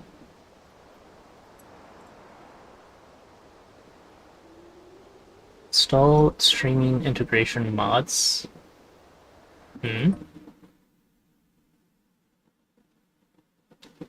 Like what? Oh, I'm gonna have to look at these later. Twitch extended. Kobe's connection alert. The game is disconnected from Twitch. That's it. Honestly, that seems useful.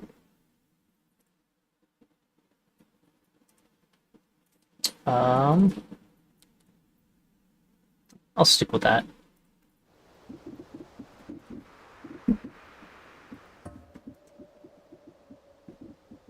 And that I don't think I need anything else really.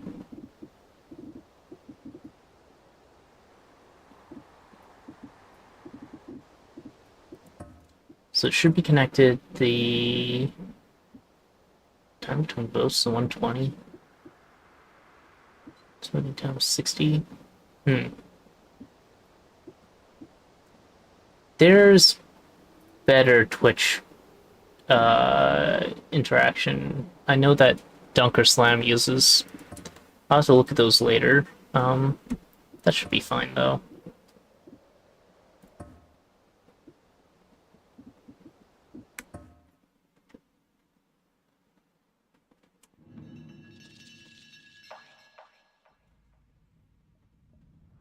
Okay. It's been a while since I've actually played.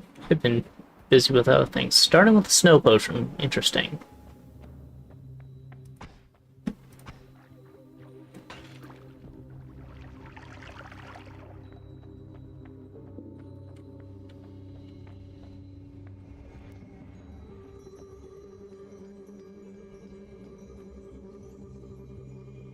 Huh.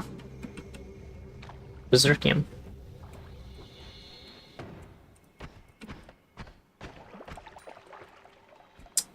Yeah,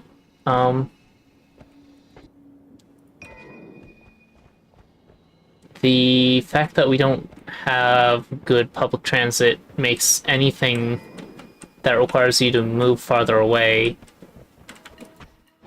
if only, anything that requires travel is going to be rough on the pocketbook one way or another, so the fact that we don't really have good housing options is exasperated because of that.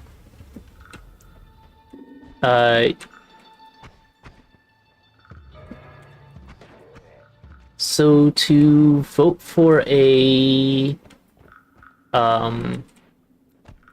which integration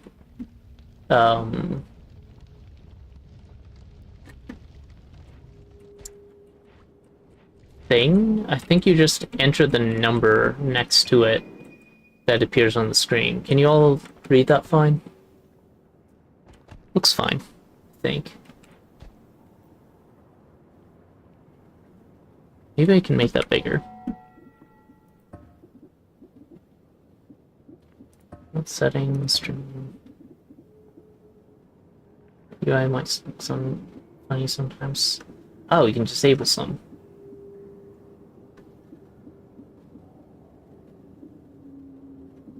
Probably not. Oh. Fair. Now I'm gonna kick that off early.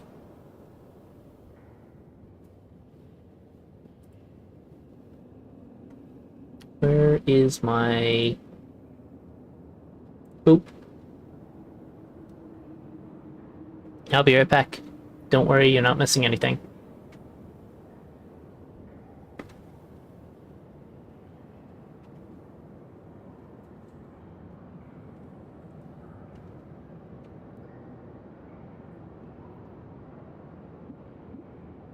So to maybe me looking at the mod settings real quick.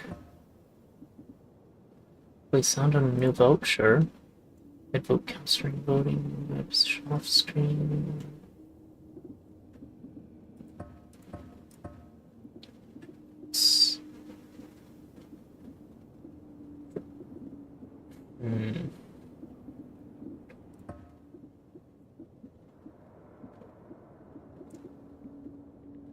I think it would have to be a UI scale thing if I was looking for a way to make the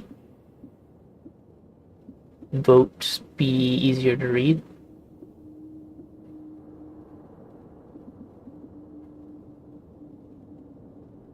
Well, that's interesting.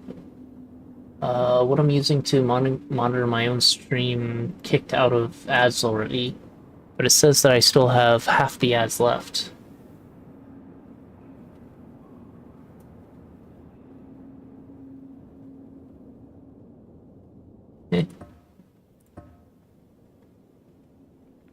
Oh, so you're back.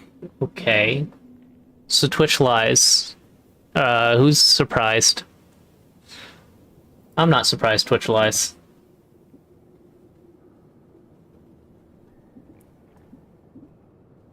I don't see a good way to make them easy to read.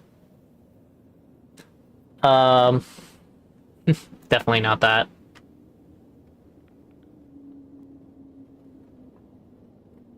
No. Just in case someone is still in ads, I'm not going to start back up just yet, but gives me a second to drink some more coffee.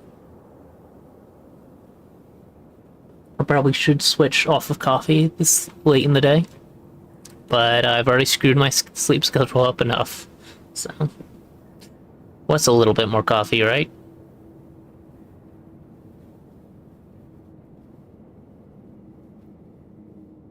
Alright.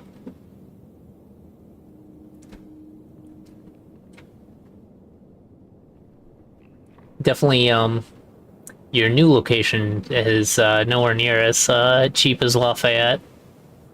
I wouldn't even want to begin to look for housing up there.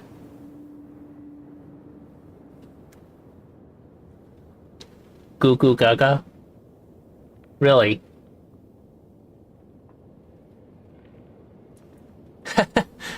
I mean, yeah, if you live with your parents. Just with your sanity. My family's no longer near that area. Oh, well, except my sister, and I would not. Sorry, my sister, if you end up stumbling upon this. She does know my channel now. I would not want to live with you. I don't think you'd want to live with me either, at least not for a prolonged period of time.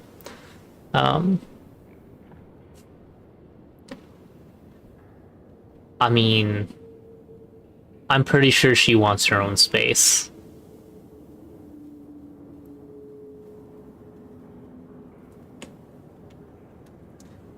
It's been a while since I visited her. I should see if she's down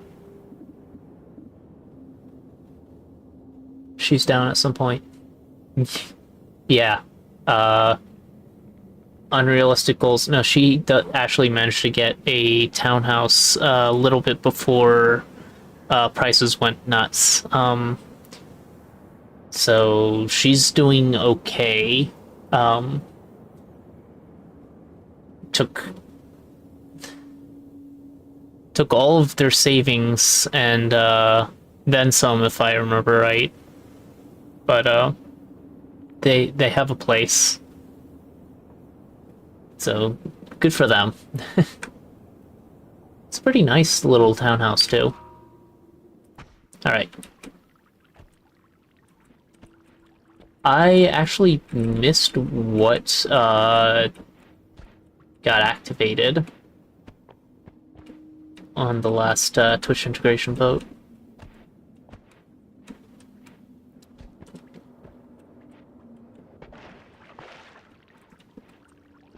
Okay, that's just a wraparound. There's not going to be anything hidden in there. That is a trap area, I think. Don't worry, there'll be another one in 50 seconds on my side.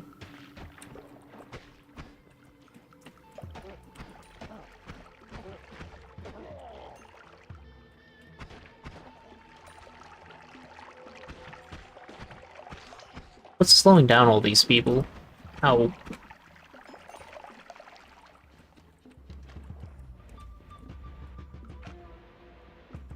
Something going on over here? Don't see anything that would have been slowing them down. It's not affecting me, so... Okay, we should probably replace the snow with water, which I can do by using it to alchemize.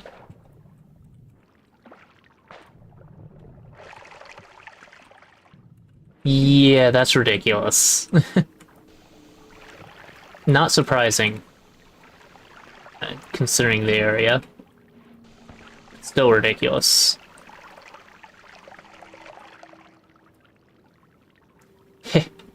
And just dropping some water. Some actual water.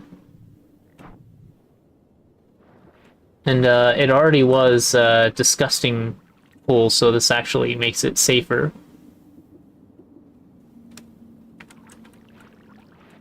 I don't think I care about that. I have a... Oh, that's a 345, not a 10-7. But I like the All-Seeing Eye spell. Chunk of soil I don't need. It's good to know it's there, I suppose, if I ever end up trying to do something with it. Voting ends in 2 seconds. It's a tie, picking a random winner. Friendly ghosts. Oh, would you look at that? There's a little Party Bit Dragon and a little Galaxy Vivo following me around now. Don't actually know what the friendly ghosts do in this.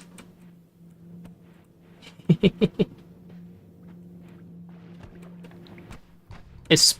Okay, so they just fire at enemies.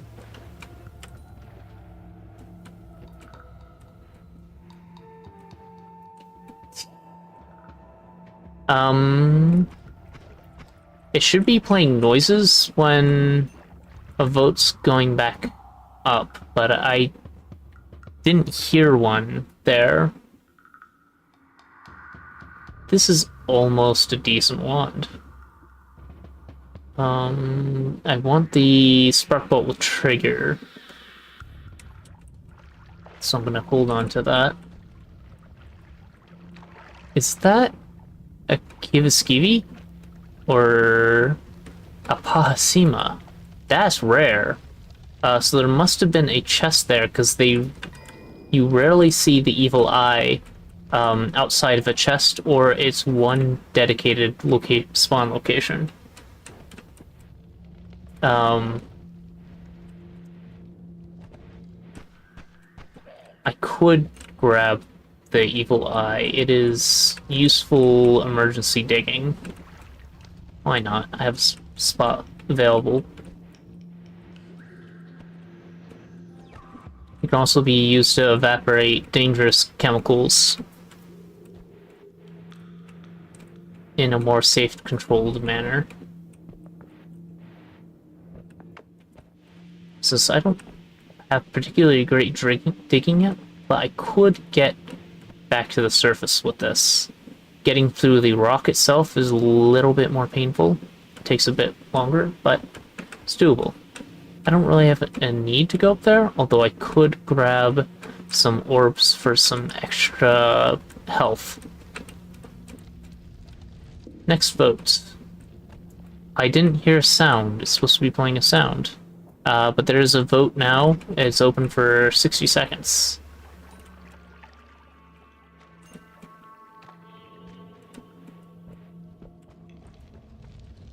Most of those seem like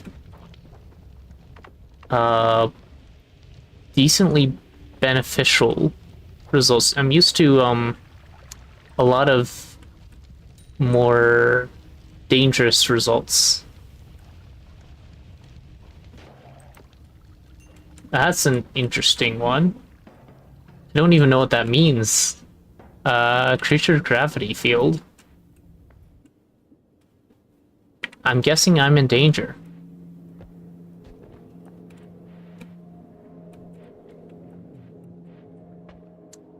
Is that an acid trap? Could use that to try and dig. Creatures start attracting projectiles for a while. That just seems useful. It also tells me where creatures are. Yep.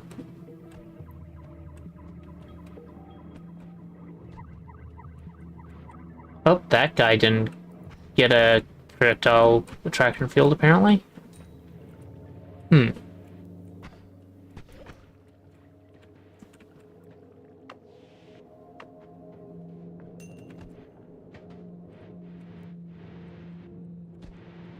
Okay, so if I want to explore more, there's a guaranteed heart and heal on the left side I could go and grab. But we're not going to get particularly better spells or wands. I have full wand inventory, full item inventory already. So it may be good for me to just move on and save that heart for later if I end up needing it.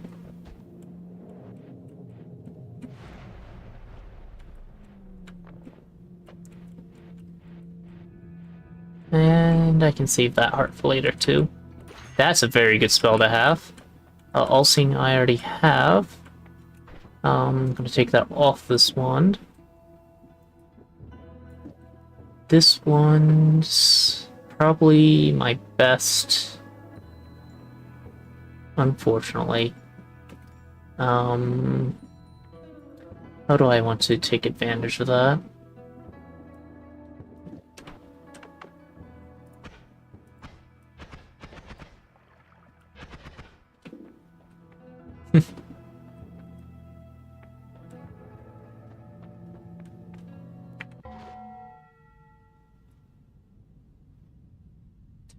TG. Oh. I see.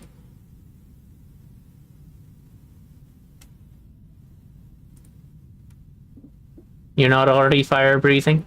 Not all dragons, right? So, yeah, I should be playing a sound on New Vote and it's not. Maybe that doesn't update mid-game.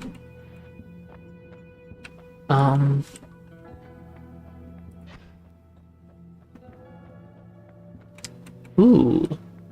Fire immunity is always good early on. I would love the ability to come back here. I don't have a way out of the Holy Mountain without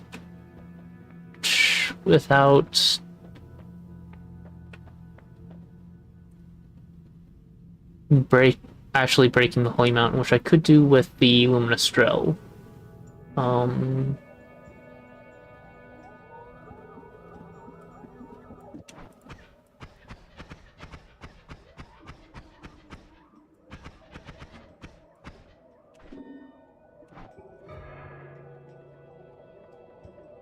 Interesting. I thought the fish would polymorph, but I guess because they're considered passives instead of creatures, didn't actually do anything.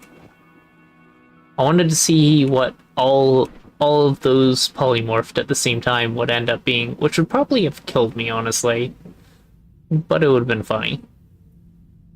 Okay, let's actually switch to this.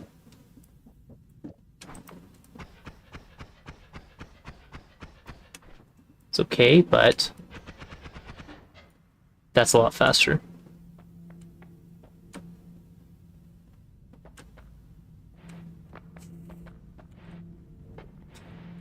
Uh-huh.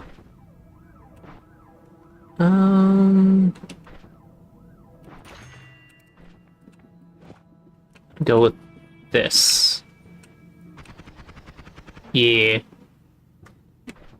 burns a lot of mana, but it does a decent job.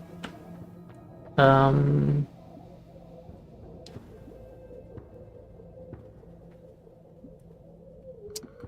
guess I really should use that more.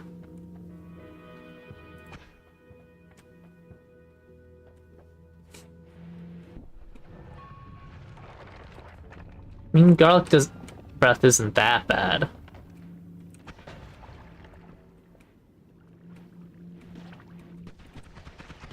Onion breath is definitely worse than garlic breath. But I'm biased.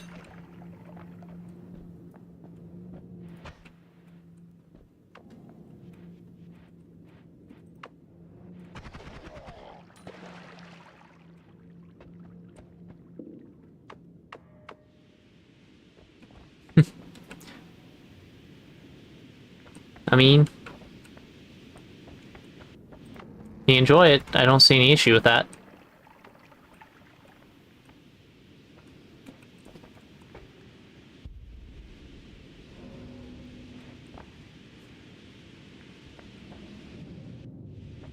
I should stop looking at the votes so that it'll be more of a surprise. Ooh, light. Light is good. Too bad I can't edit that wand anymore.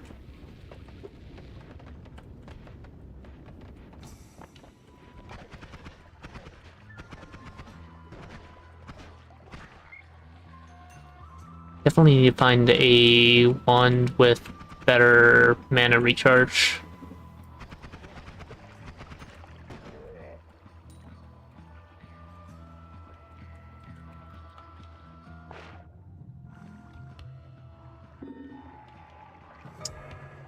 I just become drunk for 30 seconds. Yeah, that's fine. Means my shots are a little more sporadic.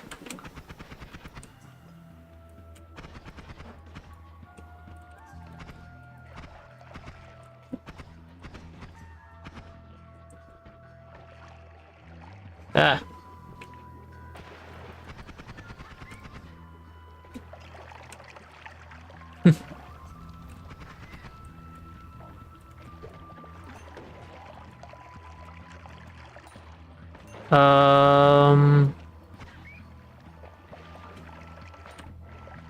Let's Is that place... I don't think that place is still there.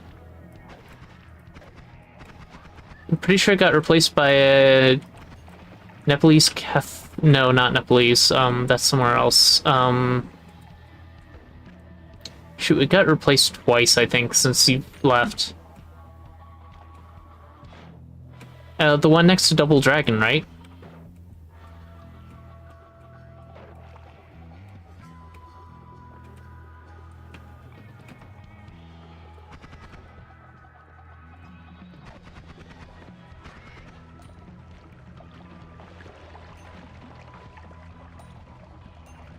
Yeah.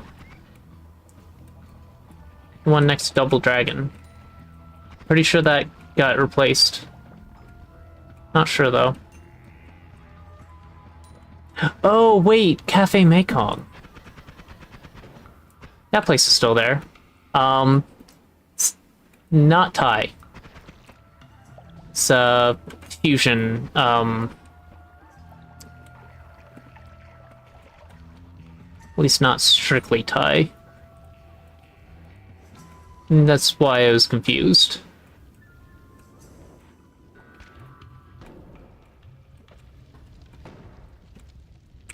They probably advertise themselves a specific way, don't they? Viet Thai. Yeah.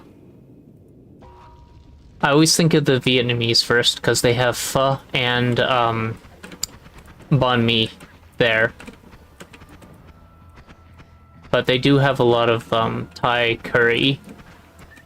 At least Thai-inspired curry.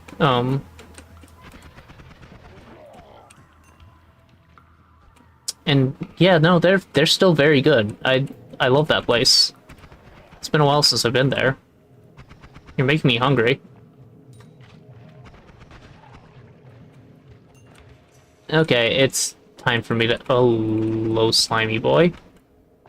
It's time for me to move on. Drunken noodles are pretty good, yeah. Ooh, damage up. That's... And teleporting cast. Triple Kit Bowl is also good.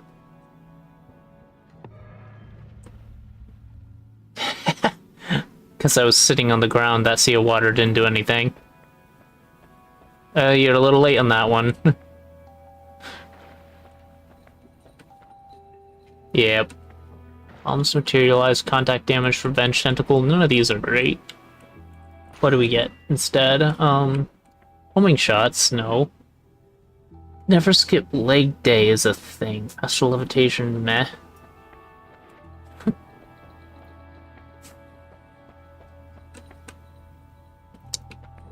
Oh shoot, I need money. I screwed that up.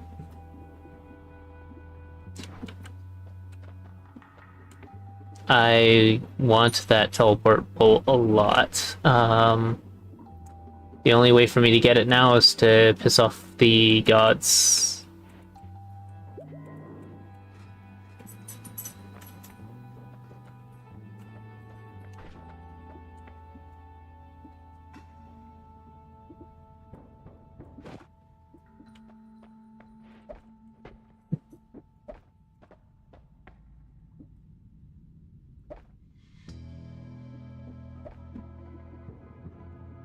Um...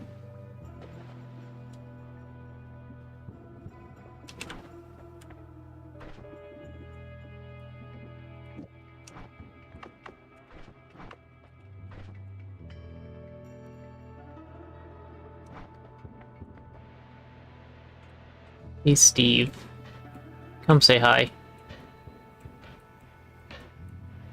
This is the closest place to break. To annoy him. Or should I pick a different spot?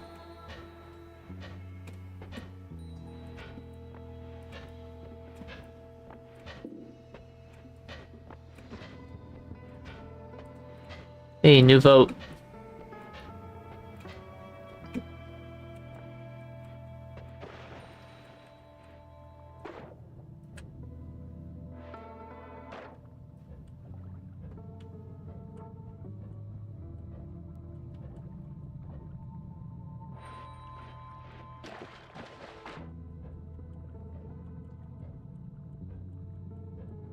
That's a very vague...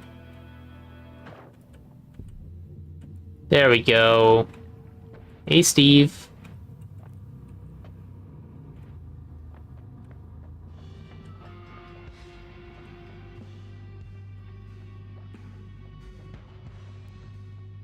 All right.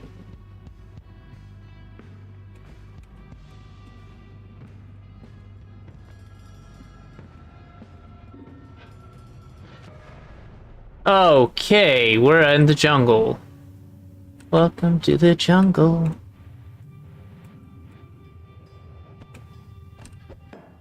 I guess I don't get a teleport.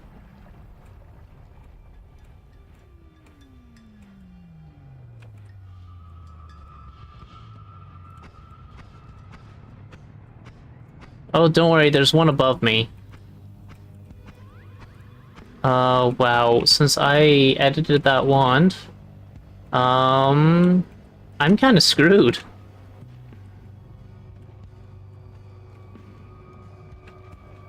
Can I make a place to stand here and dig my way back in? Oh shit. Hello.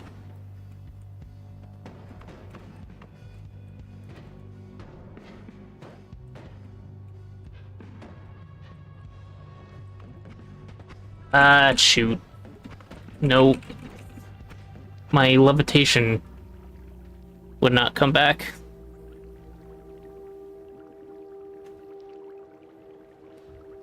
I definitely messed that up. Whatever. From the top. Yeah. And you got the death knell that took me out.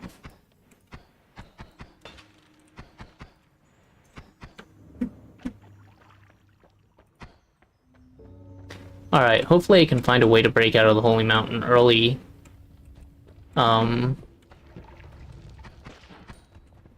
That's promising. There's a alchemy lab down there. If I can get some,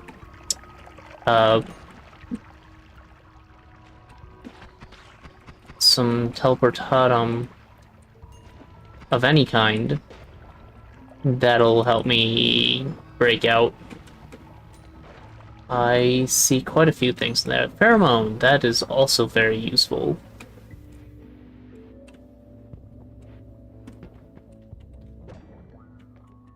I put this up here.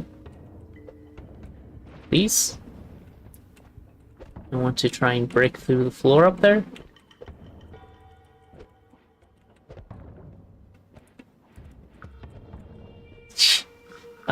Wrong game. We've already had to restart since that... You missed that vote. Remove ground? Oh shit, oh shit. Oh shit, all of the portals are gone. Or all the portals. All the, bottles are gone. There's...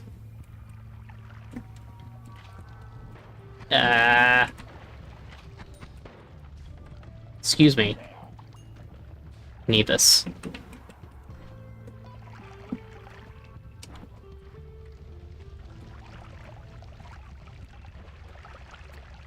Okay, so there's a lot of dangerous stuff over here now. Did it... Nope, none of the bottles survived. Oh, hi.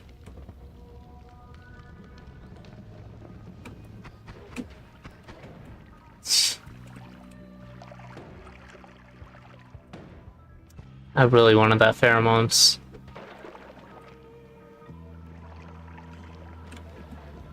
And you're gonna jump into that chaotic poly.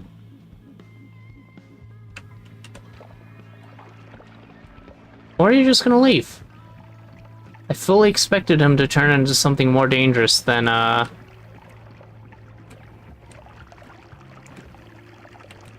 Stavari. Right? No, Stendari.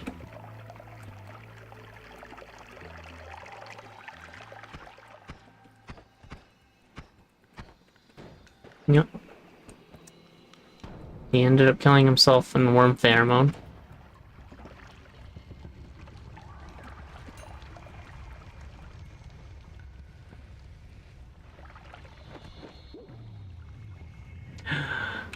Okay, Chaotic Poly made a Scott.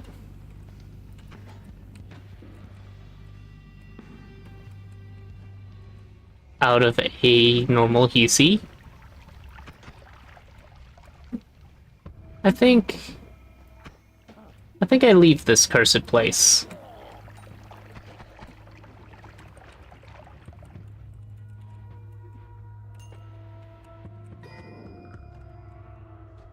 By the way, there's a vote.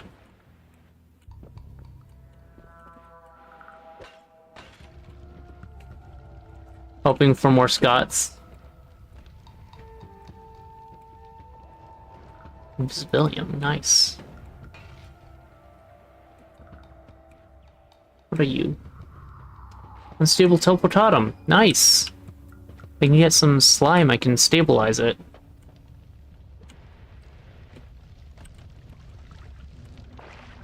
There's probably slime on the,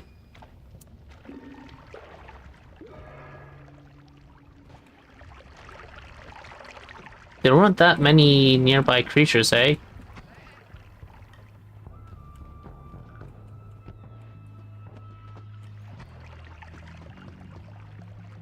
I mean, pretty much. I mostly wanted to get away from the poly juice over there, where, random dangerous things might appear. You're the one who brought the dangerous things to me.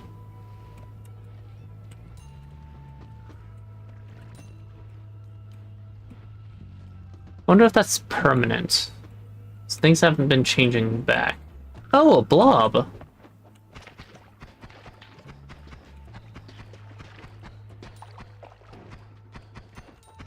Ow.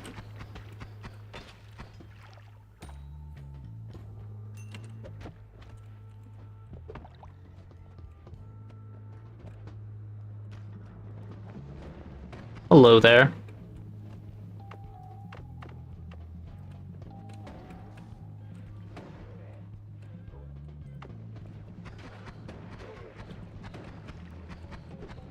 I need more buttons on my mouse so I can put 5 on my mouse. Or I just need to remap one of them to 5.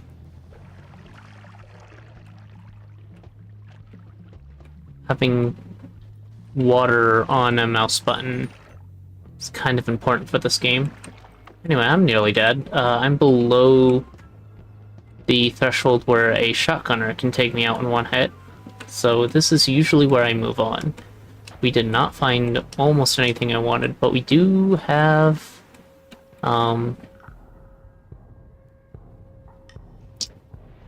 Teleportatum. It's unstable, but that'll do. Let's move on to safety.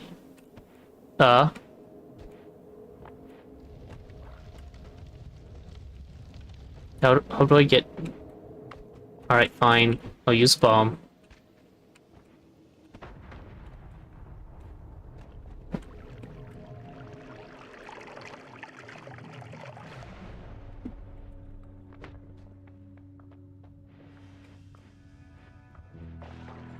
Loot? That's not dangerous.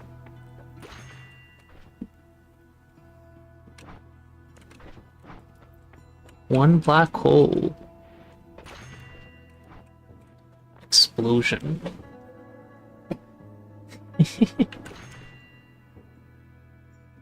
Why, thank you.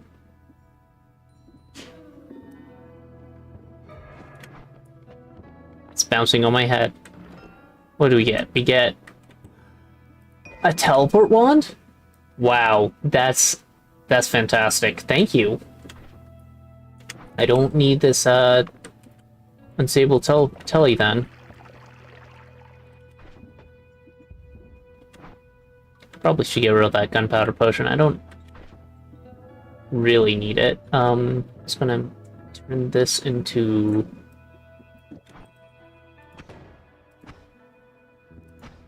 Oh, you don't have a lot of mana or a lot of recharge, so I want to probably switch up this. You're a shuffle wand, so I can't just put a explosion on you. That'll kill me. Seems okay. That seems okay. We'll hold on to these then.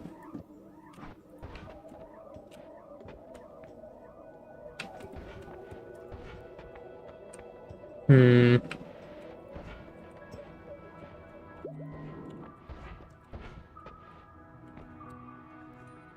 I don't like any of these, but I don't really have an option unless I piss off Steve.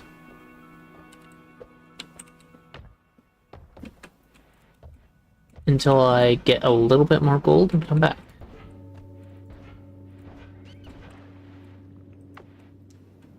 Invisible force pushing and pulling you. Nice.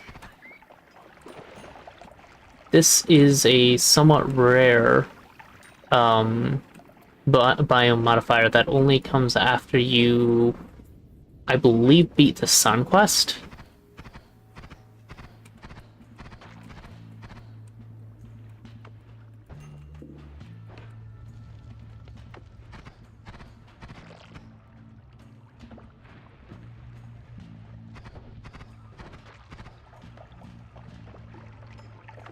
And it makes these little gravity fields randomly throughout the level.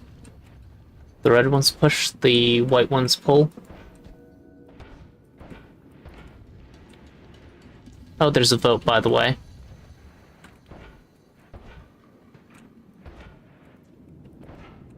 Oh look, some slime. I could stabilize that and stable teleport out him that I threw away because I have a teleport wand now. Just gonna drown yourself down there? Oh, you're gonna blow yourself up first. Proud of you. Oops.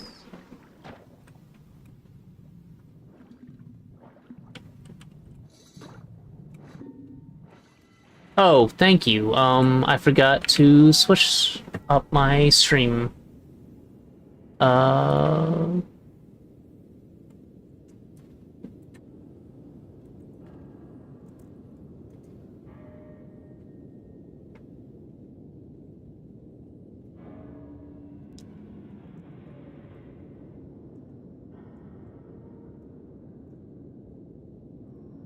Yeah, I can make a,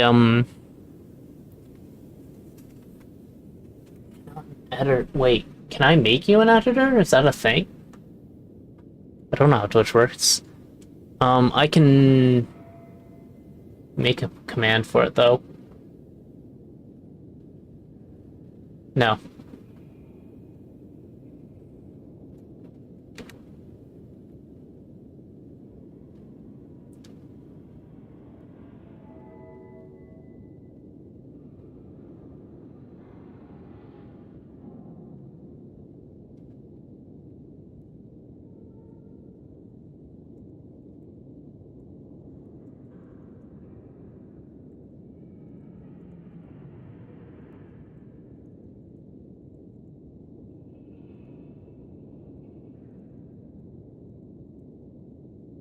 Let's see.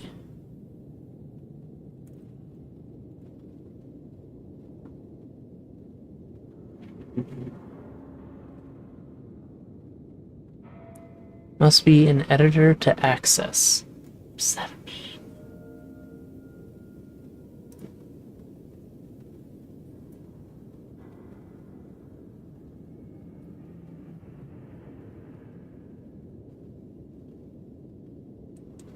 I can unmod you, but I can't make you an editor.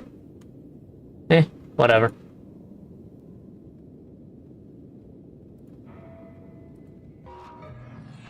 Oh. Thank you?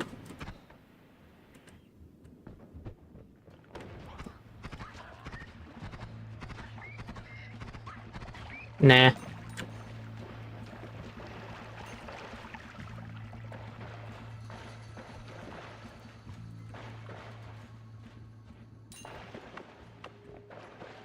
Miss having my evil eye.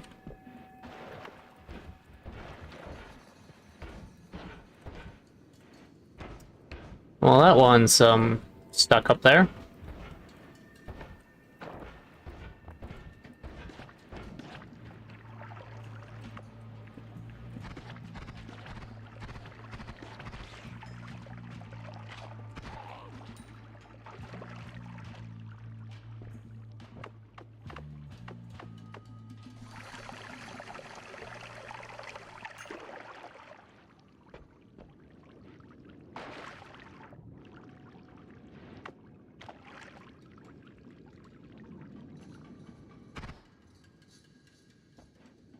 Um...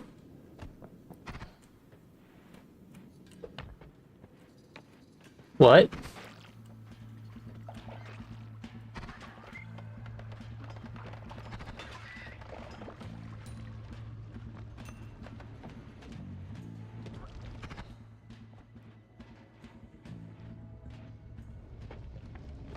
Aha. I don't play Magic the Gathering, so,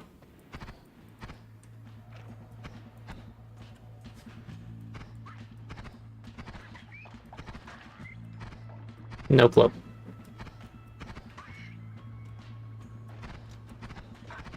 Oh, hi, Teleport Wizard.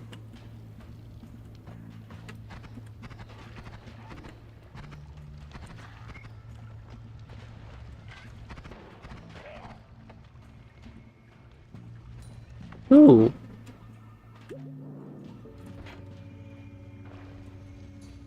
We've reached the fungal caverns.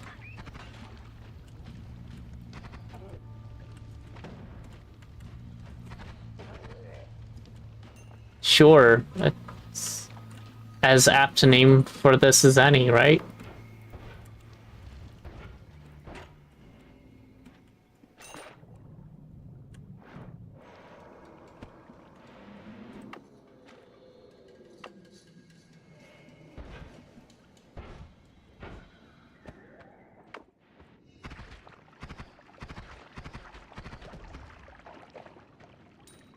Yep.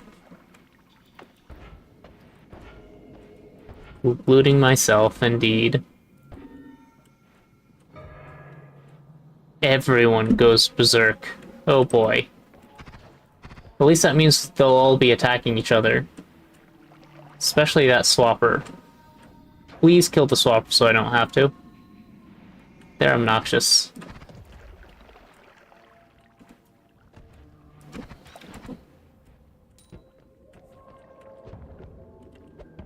Apparently it didn't go far enough. That guy's not, enraged. Hey, Mr. Acid Man. Bye, Mr. Acid Man.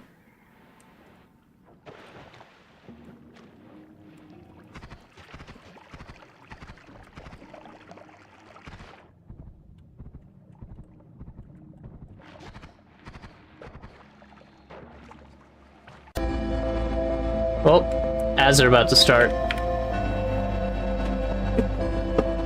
Well, it's probably a good time to get a stretch in. Yep. Remember, don't buy anything.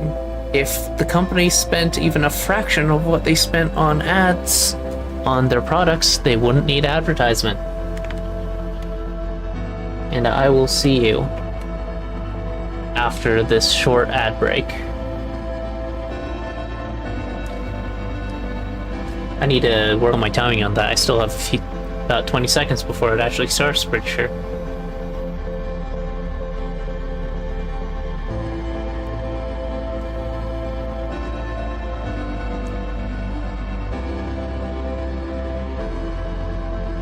Should probably figure out something for dinner. Be right back.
Any good ads while I was gone? Guess that's an oxymoron, isn't it? I mean, at the Super Bowl used to have good ads, right?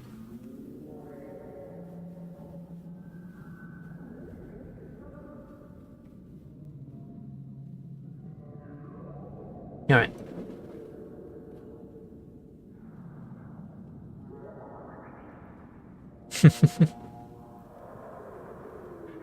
That sounds corny.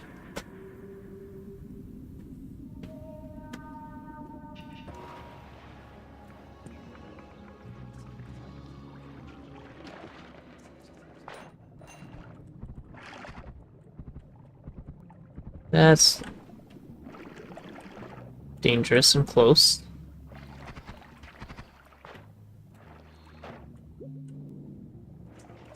What do we have here? Just some spark bolts. Huge mana max, but not particularly great otherwise.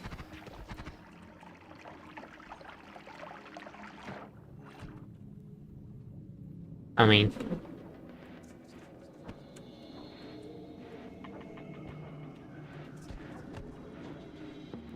there's a structure up there.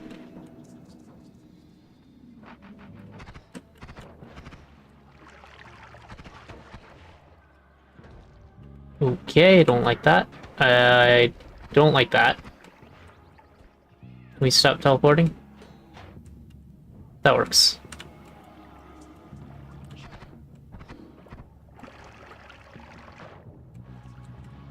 Stop!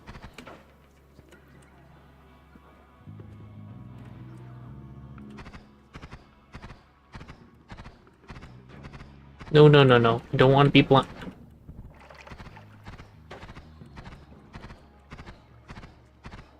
I'm blind. This is a problem.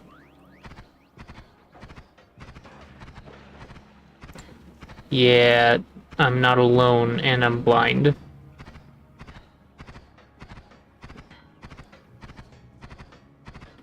And my health is really low.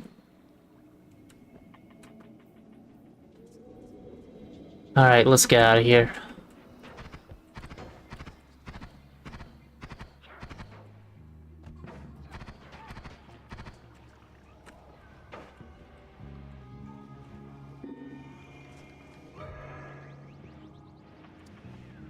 Oh boy.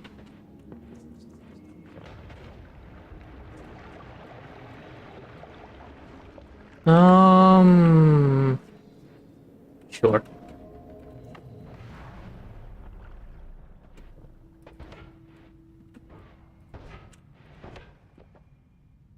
Oh yeah, I was gonna go get a perk.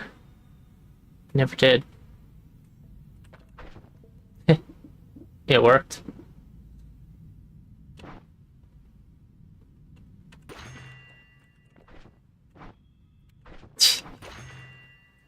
Yeah. For a change. Ooh, more love. Sure.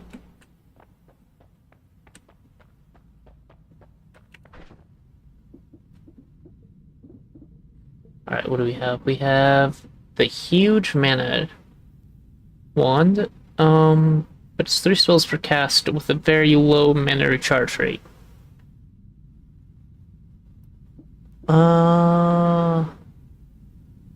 These don't really have great wands to pick from.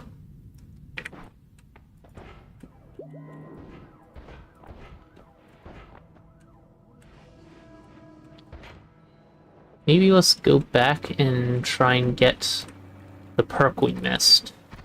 Is that Acceleratum? Yes.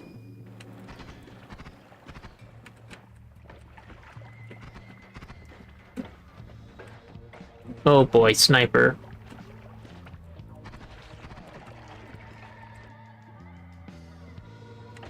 I don't like this location. There you are. Stop that, go away. Rocks! Although those stats are very useful.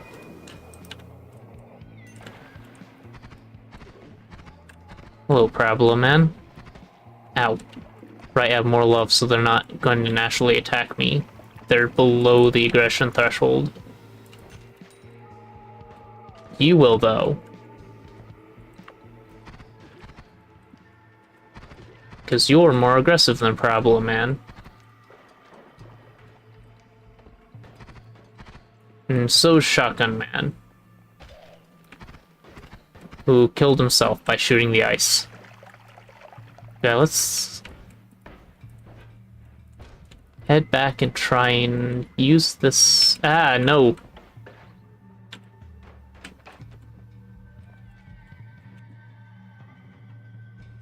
No.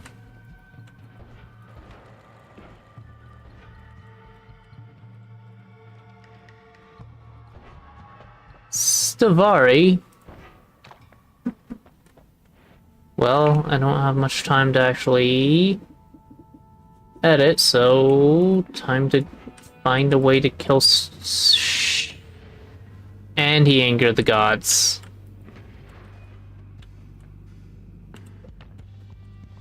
Oh, you have got to be kidding me. You cheated. Buddy.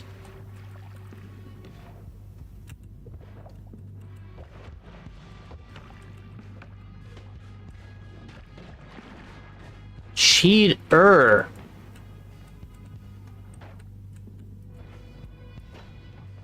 It's two of them, by the way. Okay, that statue should have been a one-hit kill. I think because he was up against the ceiling, the statue lost its momentum before it could actually do that.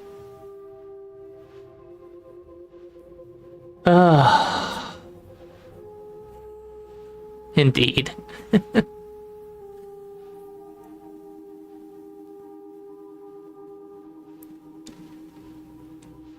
Tell you what,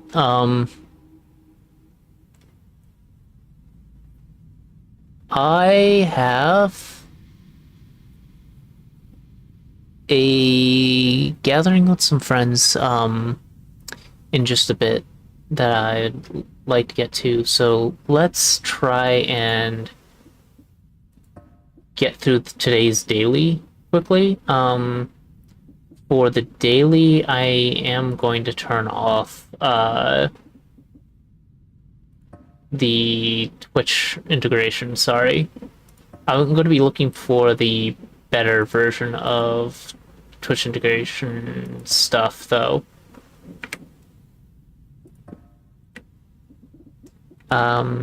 Oh, it looks like I need to go to the front page to actually turn off that one mod. Really?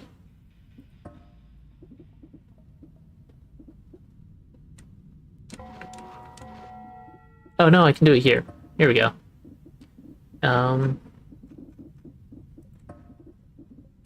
Start a new game. Daily. Game's gonna restart, and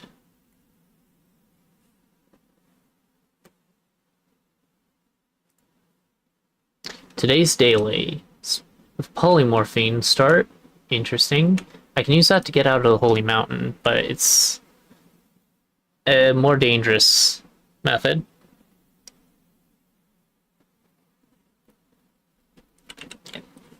Let's try and do this decently quick. Which means I want to be a little bit slower initially so I can try and find things that can help me moving forward. That being said, this is a powerful start for damage. This spell is great in the first area. Where most of the enemies are weaker. It'll be less helpful later on. Yup.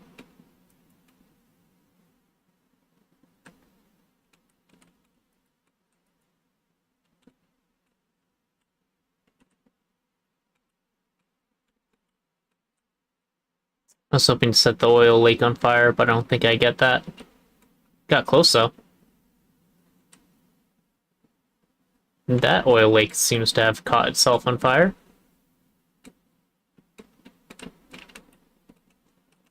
So we got 2 magic missiles. It's a decent amount of digging. Is there anywhere I actually want to dig, though?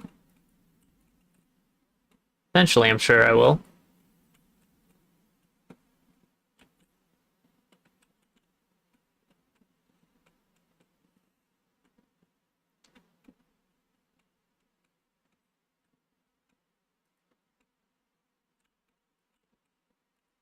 Bye, hammies. Eh. Don't need that. Levitadium, sure. Another bottle is always useful.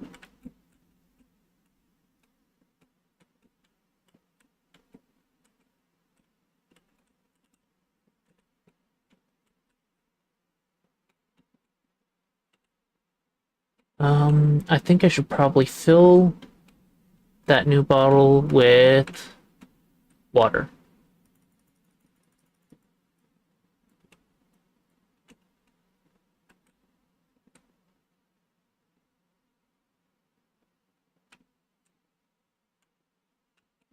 Get rid of some of this oil. 5% oil. 2% oil.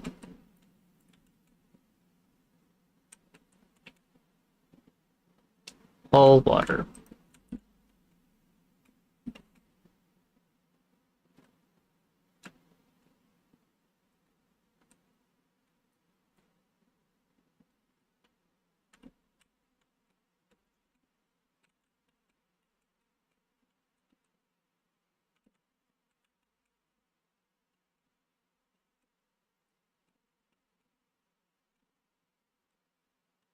Hmm. Probably get a cross, but is it worth it? It's not really, unless I'm gonna do the bridge boss cheese, not really a reason to do that. And I don't think the bridge boss cheese works anymore. In fact, I'm fairly certain it doesn't.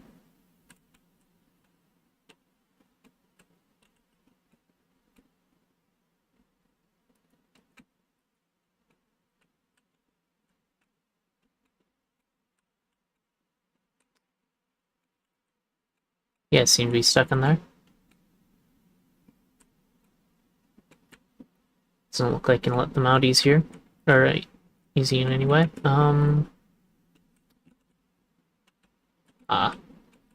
firebolt, not fireball. Fireball would have been nice, infinite cast. Okay, that, torch went out really easily. I just want to set everything on fire. Is that so much to ask?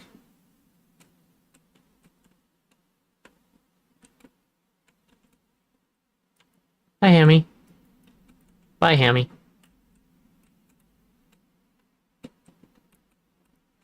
Think that'll do it. Yeah. With that oil now on fire, I should be able to get around.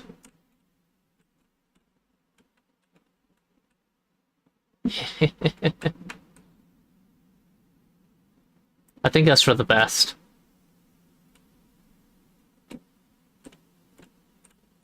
At least the best for me. Just gonna put a little water on myself.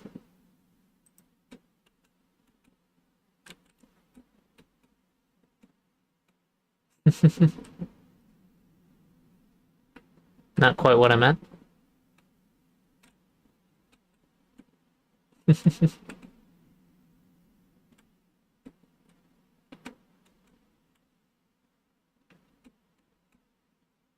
Oh.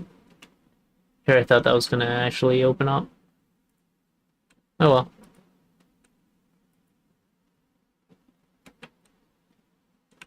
Another firebolt. The no shuffle one's more useful, but not by much, because it's only got 2 slots. There we go. Really? Am I gonna have to magic missile this hole? There we go.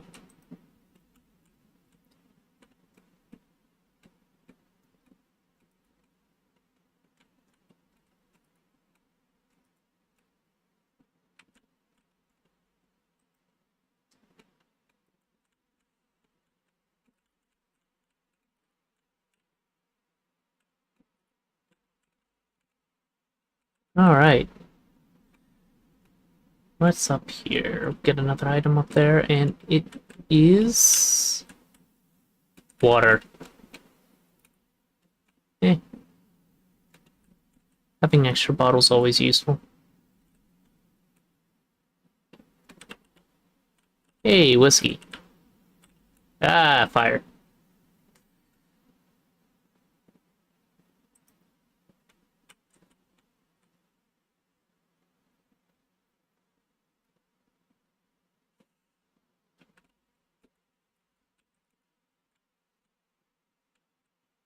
Oh.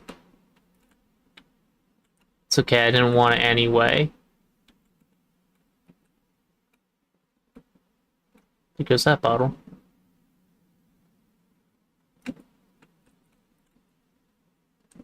Maybe I can get an actually useful spell somewhere in here. Doubt it, though.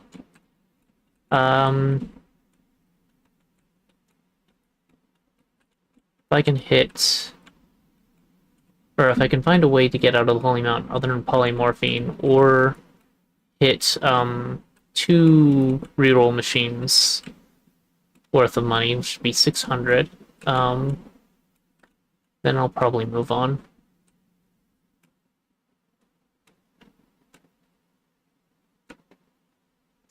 This hasn't been a particularly plentiful start.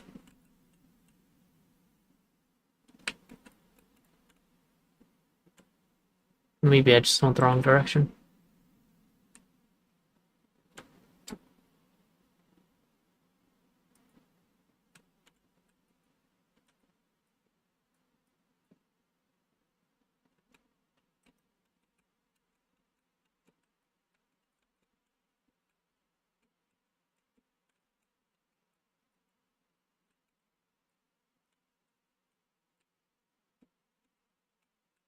Curse dude.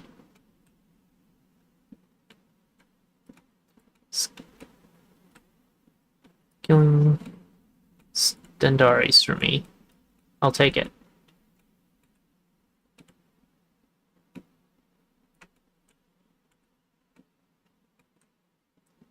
Another water potion, which will probably die before I get to it.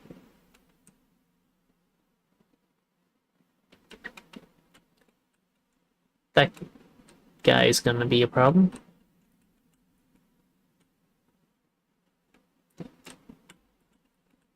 Hey, curse dude, get on my way, please. Hello, frog. Frog is a dangerous enemy. And there goes the water potion.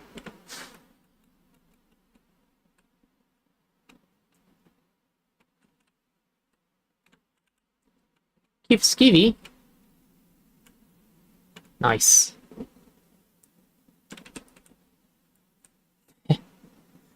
Well, guess I don't get that. Too much liquid fire on top of it. Oh, wait. I gotta keep it skeevy. Water doesn't affect me anymore. Or water. Fire doesn't affect me anymore. As long as I have it out.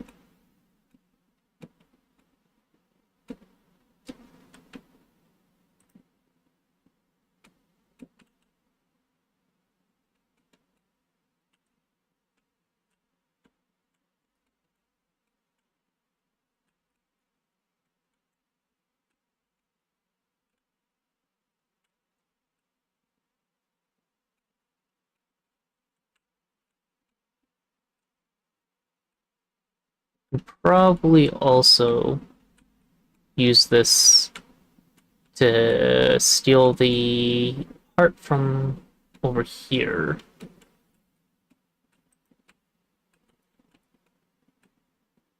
I'm surprised that didn't hit me, actually.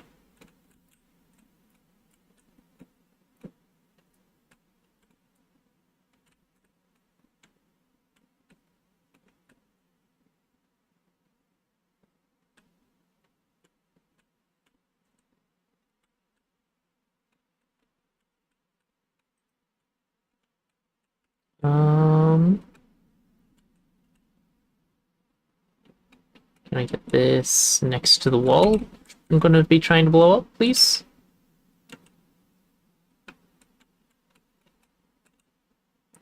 I mean, close, but now you're gonna explode. Too late. At least we can get rid of some of that air, some of that, so it can drain better.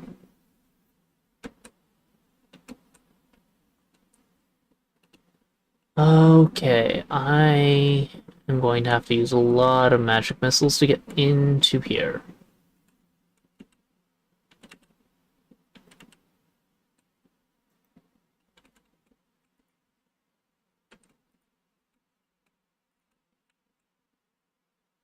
Yeah, that wasn't too bad.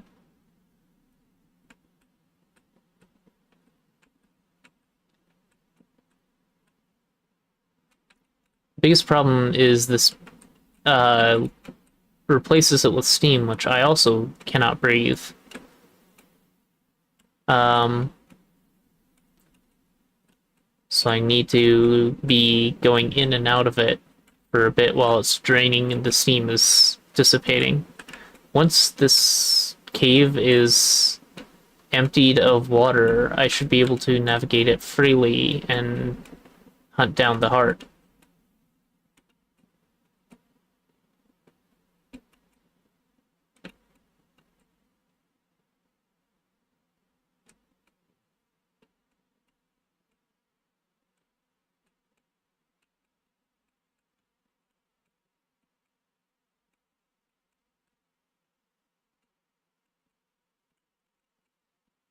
Starting to clear up.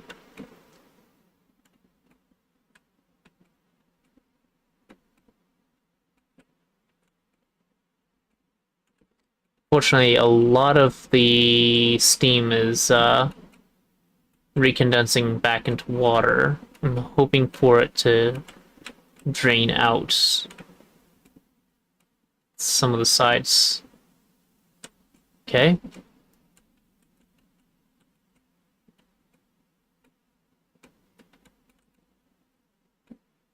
It's not that way out.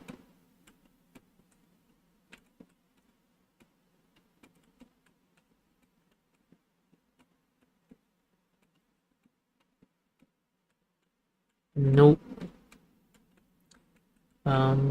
Here?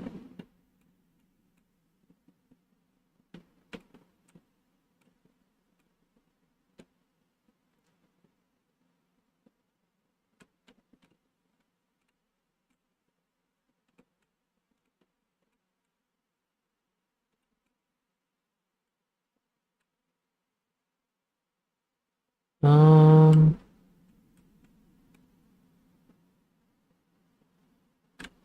shit. An enemy came in there and took me out. Oh well. That was the daily.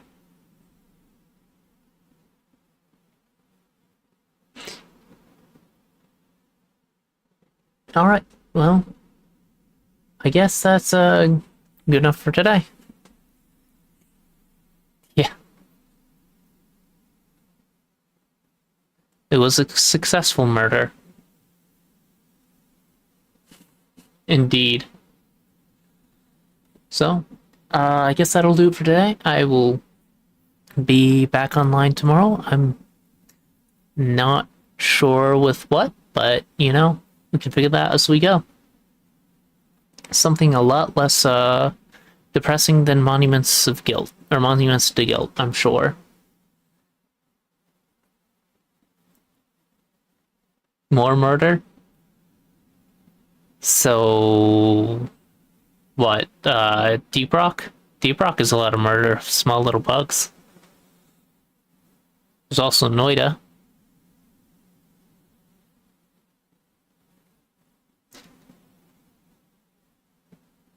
No, it doesn't. We can figure that out when we get to it. For now, I'm gonna call it here. Thank you all for joining me. Do I have how many people are actually here right now? guess I could, raid out, eh? No? Oh. It's too bad, because you don't have a choice. Who should I raid? Who's around? Is anyone,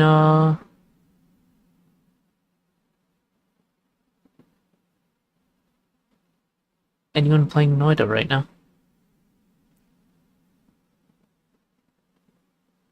You don't have anyone?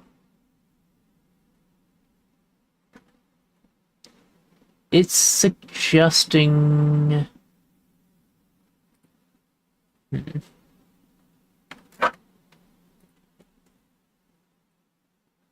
I know these people. I don't know if I should necessarily drop you on them. Let's try this.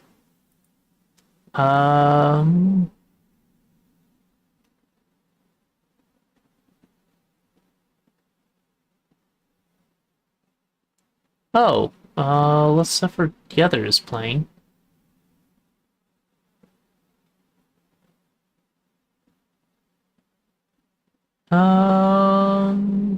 Why? Why not? I think I'll...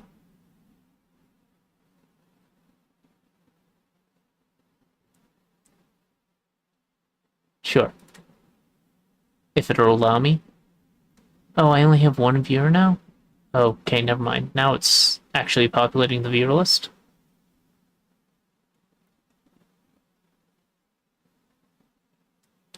Alright, well, I hope you all have a good rest of your day, and of course, as always, thanks for the boop.